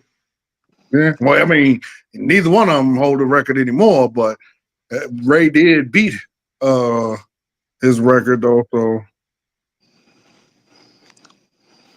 Well, I'm glad Atlanta switched up. Wow, y'all wasn't finna get me with that question. Yeah, that's a hard ass question right there. That's a hard question. Yeah, that's a hard one. Would you say Red? The answer was Ray Allen. That's what I would have said. Oh yeah. Allen. Yeah, but it ain't just that easy because Reggie Miller is Mr. Clutch. But let me ask y'all this. Granted, Ray got the ring and everything, but do you think maybe Reggie Miller did more at a tougher point in He did. The NBA? He did. In the Eastern Conference with all them great Eastern Conference teams back in the day? He did. And Ray Allen was never the man, and Reggie Miller was. Yeah, that's what I'm trying to say. Yeah, that's why I said it was a hard one. He carried those teams during the Jordan era. I give him credit. Yeah. Yeah, he did. Yeah, cause man, Reggie Miller, when he hit, how many shots did he hit in a row? I think he hit 2 shots in a row. In what was it? About 20 seconds or something of that nature. Yeah, in the playoffs against the Knicks. Tidy, give me a phone. Let me call Greg Anthony up and ask him. He scored. I think he scored 20 points and what was it? No, 12 points in 20 seconds. I believe it was. All I know, he kept looking at Spike Lee every time he did. Yeah, Praylin said 8 points in 13 seconds. 8 points in 13 seconds. I mean, those were dagger threes, and then he put the choke. That's why I said he missed the clutch. He gave the eye test to Spike Lee, John. When he you looked at him. He sure looked at him, but that's why I said it was a hard one. That definitely was a hard one. Hold on now, Ray Allen sometimes used to come in clutch, especially Miami Heat days. No, he came in clutch. He came in clutch that one game and saved LeBron. But Reggie Miller did it a lot. Reggie Miller did it a lot. Oh yeah, for sure. Yeah, Reggie Miller did a lot. I'm just saying, Allen sometimes during the Heat days, he used to come in clutch saving LeBron. Well, he I say can when. only You can catch it right there in the corner. think of that one time. Yeah, Right there Well, in the corner. that was against San Antonio too, wasn't it, Yeah, Coach? yeah, Yeah. they were bringing out the ropes and the champagne Now, and all of that. hey, Coach, I'm Yeah. gonna tell you no lie. When I think it was either LeBron or somebody tripped over the rope because they had it around the court. They hadn't brought it up, but LeBron or somebody tripped over the rope. The game changed right then. The game Yeah. changed right then because it was about to be over. It was it was almost over. It was over. It Man, was shoot. over. Them jokers tripped over that rope. Man, it was jail ball from then on. It was longest yard ball from then on, Jack. And I was this close to destroying those fans. But they wouldn't have been able to say nothing. And they killed me all summer long. But you know what though? Thanks to you, Ray Allen. But you got to think though, every great has that moment in their career. If Ori don't hit some of them shots for Kobe and Shaq, they don't have as many rings. If Paxson don't come in for Jordan during some of them times, maybe he has one or two less rings.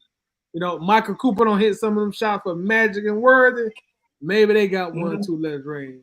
Danny Ainge for Bird. Every great has that moment, man. Every great has that moment. Yeah. What's his name? Steve Kerr saved Jordan. Yeah, that's what I'm saying, bro. Every great has that moment, bro. That's just Rick part of Fox, being a great. Rick Fox and the NBA cheated the Kings out of actually going to the finals. I remember that was like 01, 02, I think. Yeah, it was 02. They cheated him. Everybody in the world seen that he shot that ball after the buzzer. Yo, man. And that doggone old flicked Ralph Sampson with that old flicked shot that knocked the Lakers out. and they let them boys beat the absolute dog shit out of Bibby in that game. Yeah. Oh yeah, they beat him up. Beat him up bad. Yeah. Who we had next? Hey, that's why Bibby started lifting weights after his basketball career. That was me. So whoever after me. So that'd be Tay. Tay, you still here? Yeah, I'm here. All right, Tay. We look like we finally got one for your age demographic. Finally, you know, it be a bunch of us overheads on here late at night, but here we go. You got iPad or MacBook?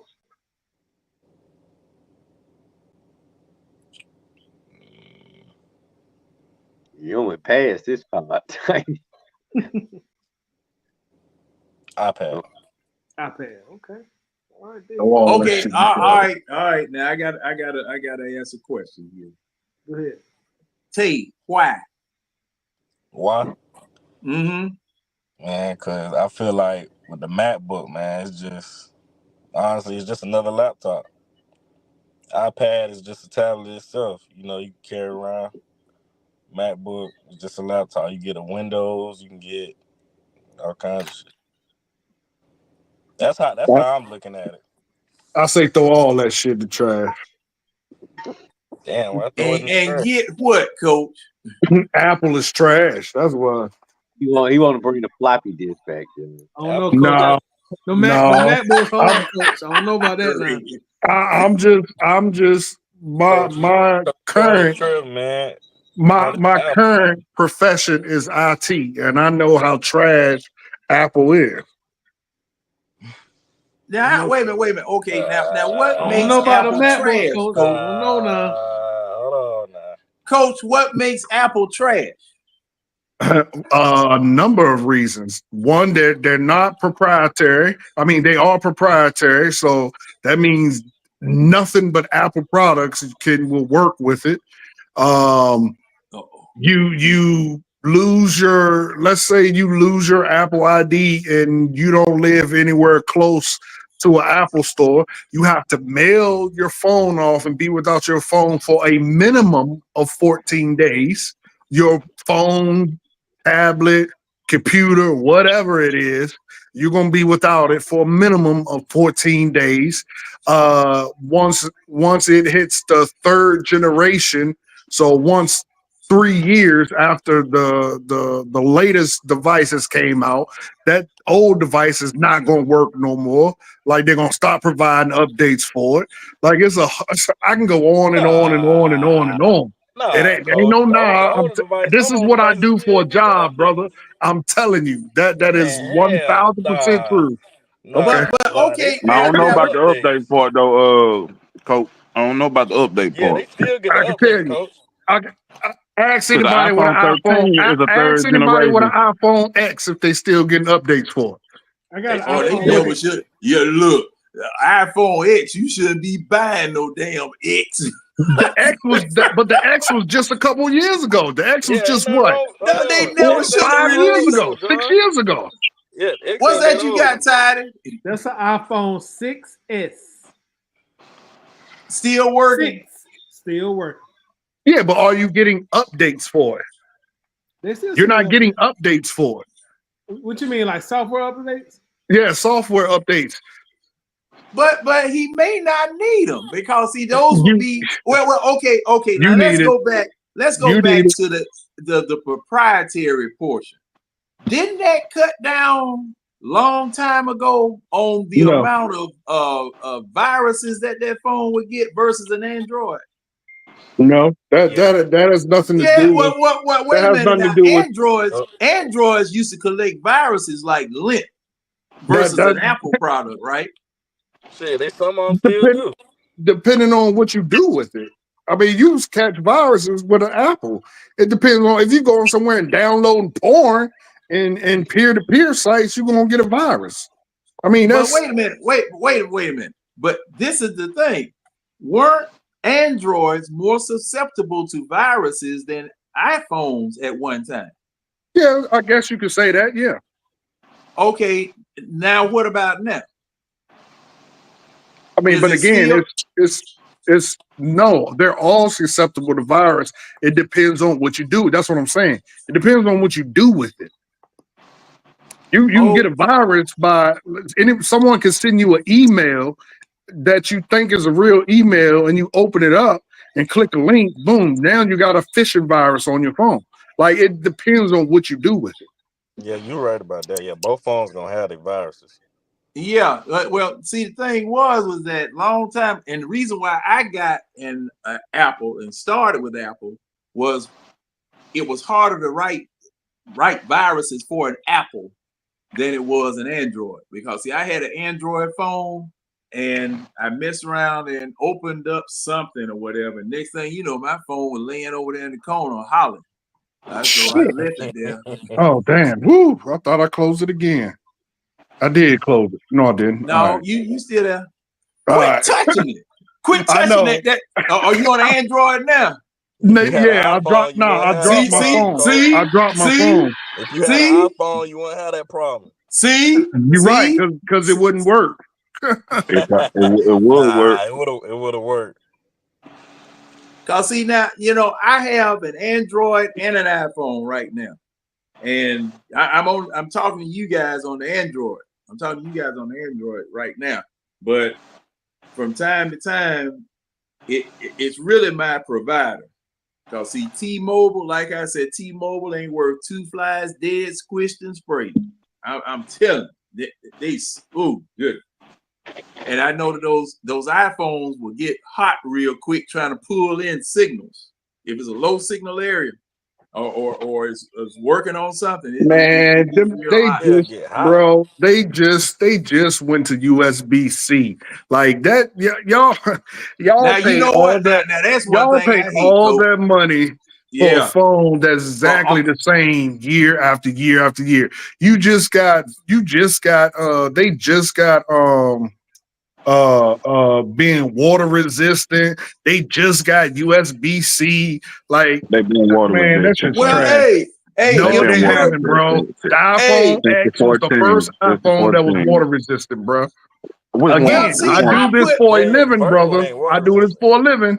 Well, this is the thing. Now, Europe was the one that forced Apple to go to USB-C. If Europe hadn't forced them to do that, we'd have still been because it's universal. I mean, everything is USB-C. Yeah. Yeah, It's now universal. that's the only reason they went to it. Now, Well, I mean, now, you kind of should. coach. Now that's one thing that I didn't like about Apple phones because their cords, those charging cords with those 5 little prongs on the sticky in there, it was something that it was a little spot that would come on it and it would stop charging your phone. And I bought so many iPhone cords, it ain't even funny. That's what made me mad. I got a doggone room full of old dead iPhone cords that I can't use anymore. And now I'm going to buy that 16 or 17, or whichever one I save enough money up for to get. I'm going to buy it. Go ahead and get you one. You won't regret. Don't waste your time, John. Myself, John. Yeah. Don't waste your time, Well, brother. I got a 12 Pro. It's nice and it's different. See, I got now that's that what is that iOS 18 that's on it now? Yeah. Hot garbage 95. That's what's on it. I ain't got it yet. But I'm getting it though. Yeah, because it's advanced enough for me to change a phone. It's advanced enough for me to change a phone. But like I said, if I'm gonna save up some money, I'll probably get it. Hey John, just to let you know though, you're paying all that money just for the Apple logo, because that's actually a Samsung phone that you're holding when you hold the Apple phone. How? What do you mean how? Samsung. Everything that's in the iPhone is sold to them by Samsung. No, only thing that was sold to iPhone that was the screen, bro. Except for the chip, no. Everything in the iPhone is sold except for the chip. What? For the only thing that processing chip, bro. This is on except record, for the processing chip. Yeah. Coach, the only thing that was on record that they exchanged with each other was the screens. That was it. There was a Samsung screen that was going for the longest. Now they even changing that, Coach. Because the screens on the iPhone 16 Pro Max are a little bit 50% more thicker now. And then an A18 Bionic chip that's in there that operates at 120 hertz. I used to work around phones. I know. And they changed the glass on the motherfucker. Yeah. So again, it's outside of the processor. Outside of the processor, you have the chip. You have all the sensors in it for all cameras. You have the OLED panels. What else? They produced that. I'm reading it, bro. Listen, bro. There's few things you can't argue with me with, and then this is one. I do this for a living. I am telling you, and I'm also reading it from Apple's website, bro. You got it, Coach. You got it. I'm reading from Apple's website. You got it, Coach. You got it. I'm telling you, you got it. Oh, okay. All right, who next? Bro. Well, I'm gonna have to buy an Apple Samsung because I'm hooked. I'm sorry. I'm sorry. Apple, man. Apple is just much better. iPhone 16, John. Now I tell you what. Now them Samsung LED TVs, you can't kill them. LCD or no, those are LCD. Those, cause see, man, I had one. I paid what $700 for them before they started dropping. Man, that was man, I love that TV. They made some nice TVs. Now I wouldn't buy a washing machine or a dryer from Samsung. Wouldn't do it. What happened to it, John? The computer boards are bad on them. The computer boards are bad on them, and like Samsung phone. Yeah, well, hey. Now, see, now I'm talking to y'all on a Samsung phone right now. T-Mobile was throwing all kind of stuff at you, try to get you to join. So I finally got a whatever that little old tablet is they give you. But wait a minute. Now speaking of that, well, wait a minute. Well, Tyler, you got some other people to get to. I'll talk about that later. I'll ask y'all about that later. Who went last? The one beside me. I'm not sure who that is. Yeah, they blacked out. That was Taker. Yeah, that was Taker because he answered iPad or MacBook. So James, you next. You ready? Yeah, I'm ready.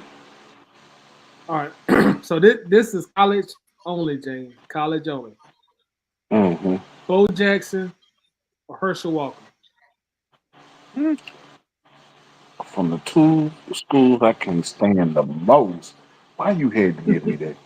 Yeah, Oh, they're gonna kill him. Auburn 82.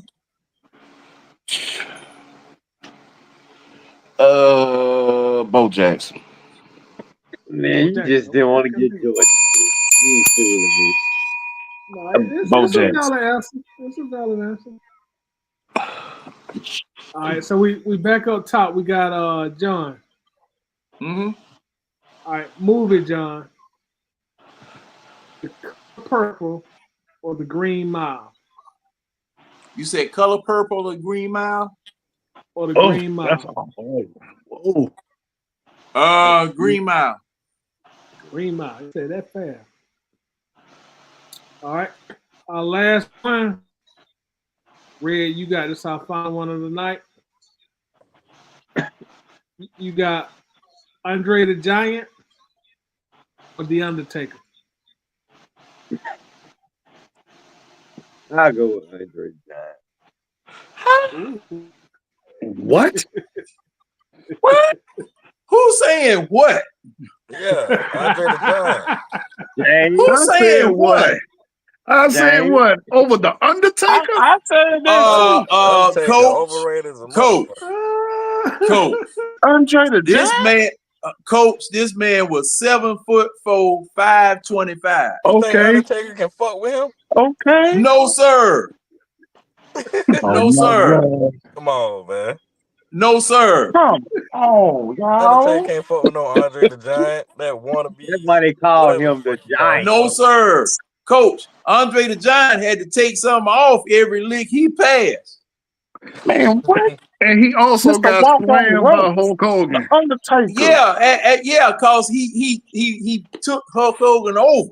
He brought Hulk Hogan over. That's how you The Undertaker has fought every great wrestler that has ever been in, well, I can't say ever, but every great wrestler in the last, 30 years? Every last one of them he's fought. 30 Maybe years for real. I and mean, now, Maybe even coach, 40. you It's 30. need to go. You need to go to YouTube. You definitely need to go to I YouTube. watched Andre. I remember Andre, but Andre didn't last as long as The Undertaker. Andre wasn't even a wrestler for long. And his move sets was limited. And for real. Undertaker, bro. Look, Man, what? look, Andre the Giant. But it's all subjective, bro. It's all subjective at Man, the end of the day. and you know what, coach, you absolutely right, because the thing is, it was all scripted.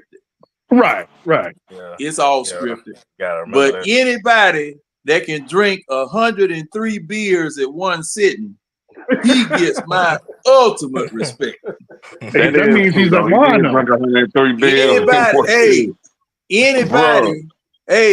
Anybody that can go into the back of a DC-10 and sit on the toilet and air out the whole airplane, he gets my ultimate respect.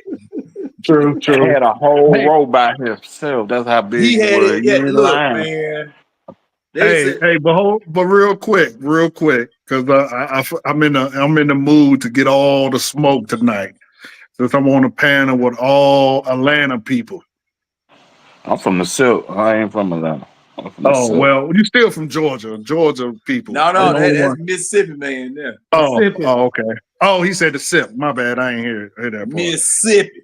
I'm on my way down there, Jane. I got somebody I believe is a challenge to the throne that's gonna stomp your little puppy into the ground. What y'all gonna do when who you got? I shouldn't even ask this question because I know what y'all gonna say, but who you got when it comes to Georgia versus that bad boy in that burnt orange at Texas? Georgia. Why you sit up here and ask Is an this a obvious trick question? question? Seriously. Georgia. Is this a trick question? And that's all bias because ain't Hmm. no way you think y'all gonna beat that bad boy. Georgia. Bro, Man, he Ain't no stop. way we think. he ain't What faced you mean? Ain't nobody no way like we us think we yet. gonna beat that bad boy. Bro, have you watched him? Well, first off, I don't know, Red, if you know. Tidy, I know you know, because I've been screaming it for the last 3-4 years. I've been watching that boy since he was in 9th grade. Did you watch his passes? And I understand they didn't play nobody, but have you watched him pass the ball? Yeah. Are you Actually talking about? watched him. You talking about Arch Manning? Of course I am. Of course I am. Dude, well, you said yourself. Well, Y'all ain't you played. got Tyler back in his phone. He ain't worried about that. Look at Tyler back in Dude, his phone. He ain't worried about that. I'm not worried dude, about I'm no more No. worried. Arch You see Manning, that bro. Falcon? You see that All Falcon right. emblem popping off at the mouth, coach, on the Okay. far right side? Okay. Y'all I'm don't more be worried worried about about. him. Don't I'm be more worried worried about about him. the turd than. That big bull gonna stomp the shit out that little bulldog. Does he have the starting job yet? James, He's gonna have it James, James, after we've been hearing Saturday. that. After We've been Saturday, he hearing that got for it. years, haven't we? Nah, We've been hearing. they're gonna go with Quinn all the way Yeah, through they're the gonna Nah, go season, bro. pick they're gonna So pick after Quinn at Quinn, the Saturday, end. after Saturday, he got it. Quinn, nah, But Quinn hey, is the I don't know. starter. See, he got to you can put get Quinn he got to get or the starting or job first. little But Connor, uh, hey, them little Mannings, Connor man, I Runner. can't go. Them Mannings can't go against them. Well, I but can right now. Right, this but ain't the pros. You can put little Cooper Jr. back there, and we're gonna roast oh, them okay, just yeah, like we're gonna roast Ewers too. Oh Don't matter yeah, the that's what's gonna happen. that's Then guaranteed. I it, it, can't see him giving up that starting job right now, bro. I'm gonna it, be it, real. Cause Quinn Ewell's gonna be back for that game, bro. And Quinn Ewell is having a great season, even though he got hurt. They not finna give Arch that job right now, bro. They yeah, I not Well, don't finna do know. that. bring it I don't on. know. You can They put not. Ewers out. I mean, they Ewers not ain't finna gonna do do that, bro. nothing to us in the But playoffs That was a last listen to year. me. puppet Listen, squad he He listen, gonna had do them that 5 to us now. touchdowns on, bro. That listen was to a me, pup. bro. That was a puppet squad, I'm bro. here. I'm here in Texas, and they are calling for college and the pros is two totally different things. In college, your fans, your boosters, they really run your program, and they are calling for that boy to be the dog, to be the one. Well, coach, we play each And other this year, don't we?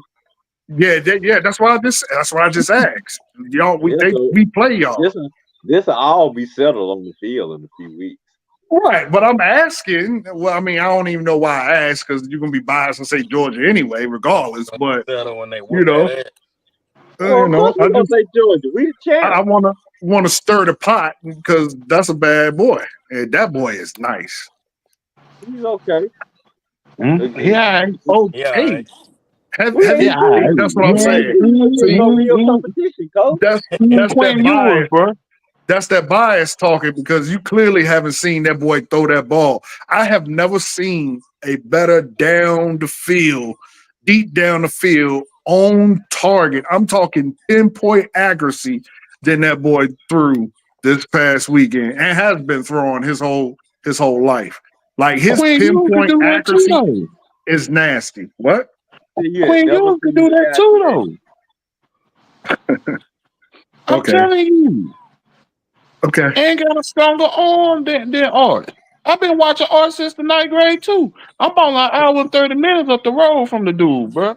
I've been watching him too. Art is good, don't get me wrong, but Quinn Ewers is something serious, bro. Okay. I And you watched said that Michigan Texas. you I And said watched that Michigan. I watched that Michigan Texas game. And I seen how Quinn Ewers told Michigan secondary apart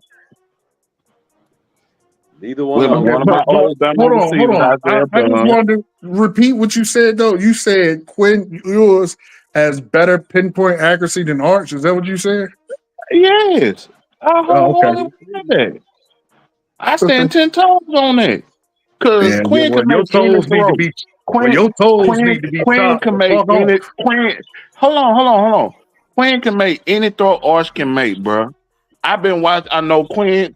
I've been watching Quinn when he was in Texas as well in high school. I watched Quinn when he was in the 10th grade all the way to the 12th. Okay. Quinn has a stronger arm, and You the gotta go to accuracy that their you house talking too, about with coach. Arch. Quinn has that too, bro. Why you think they ain't pulled the trigger on Arch yet? Why you think Arch ain't pushing the issue of starting right now?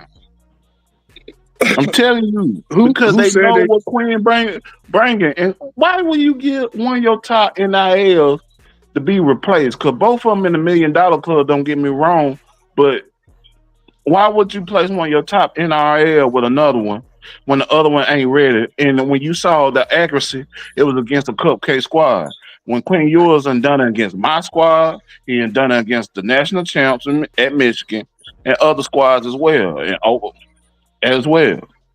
Not me and Titus squad. Just to since we Well, talking well, I about mean, I literally just told you they here. I promise you, he's going to take his job. I can almost guarantee it, though, because here they not going for it at all. Next week, now, coach, you talking about next week? Now y'all play No, them on October the he's 19th. hurt. He's hurt, so I don't know. I didn't check the report to see if he gonna play tomorrow. Oh, okay.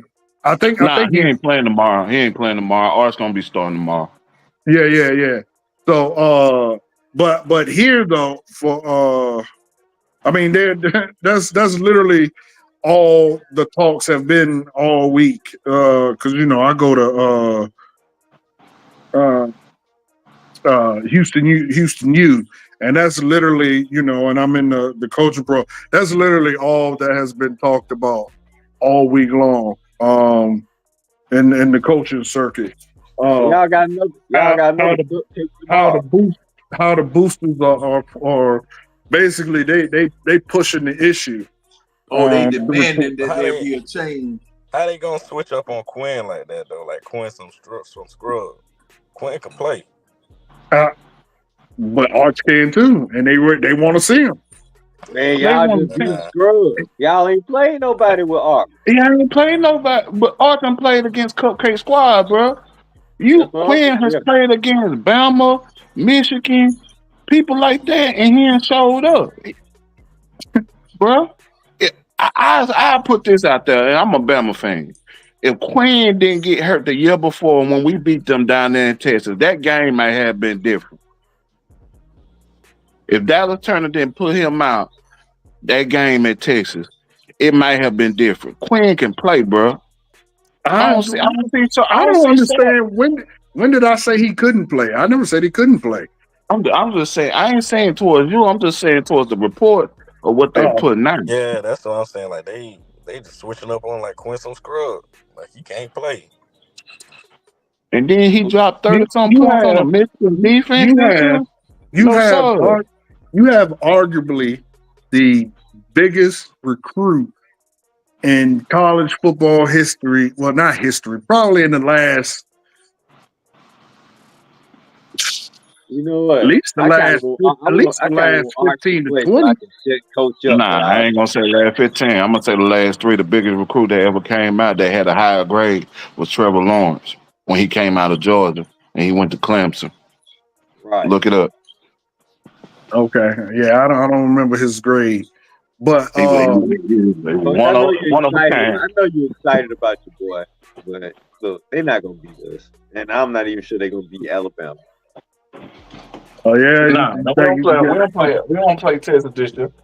Oh, we got Oklahoma on the schedule. Yes, you do play Texas this year.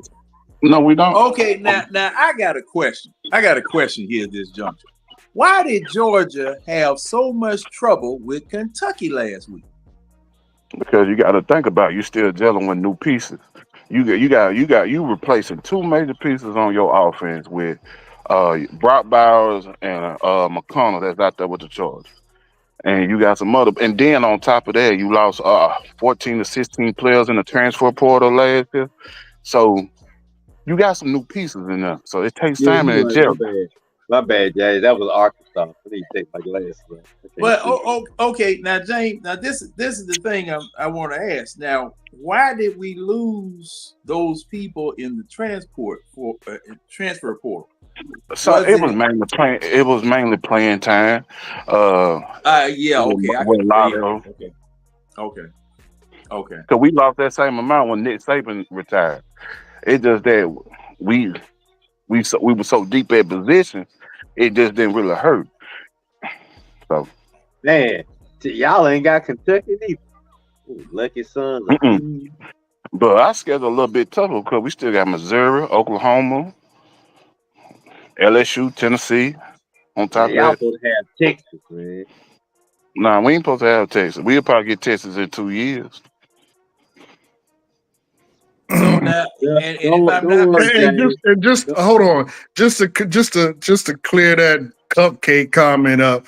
Texas did beat the dog shit out of the reigning defending champions, though.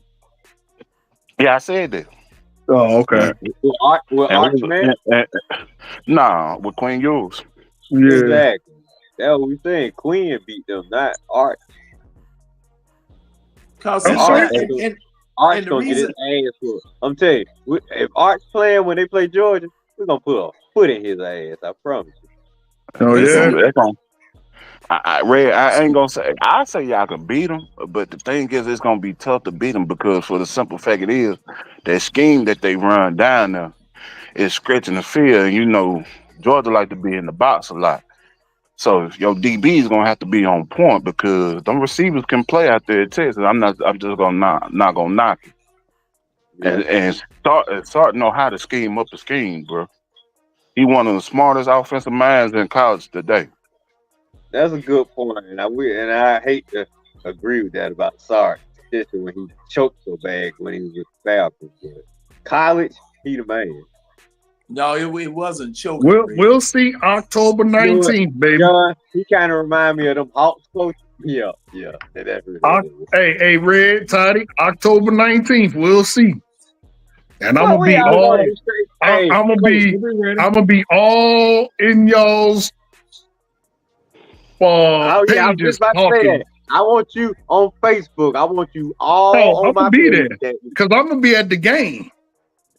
Okay, but still, Hey, I want to make sure you put that available on comment up. social media, and Waterfoot.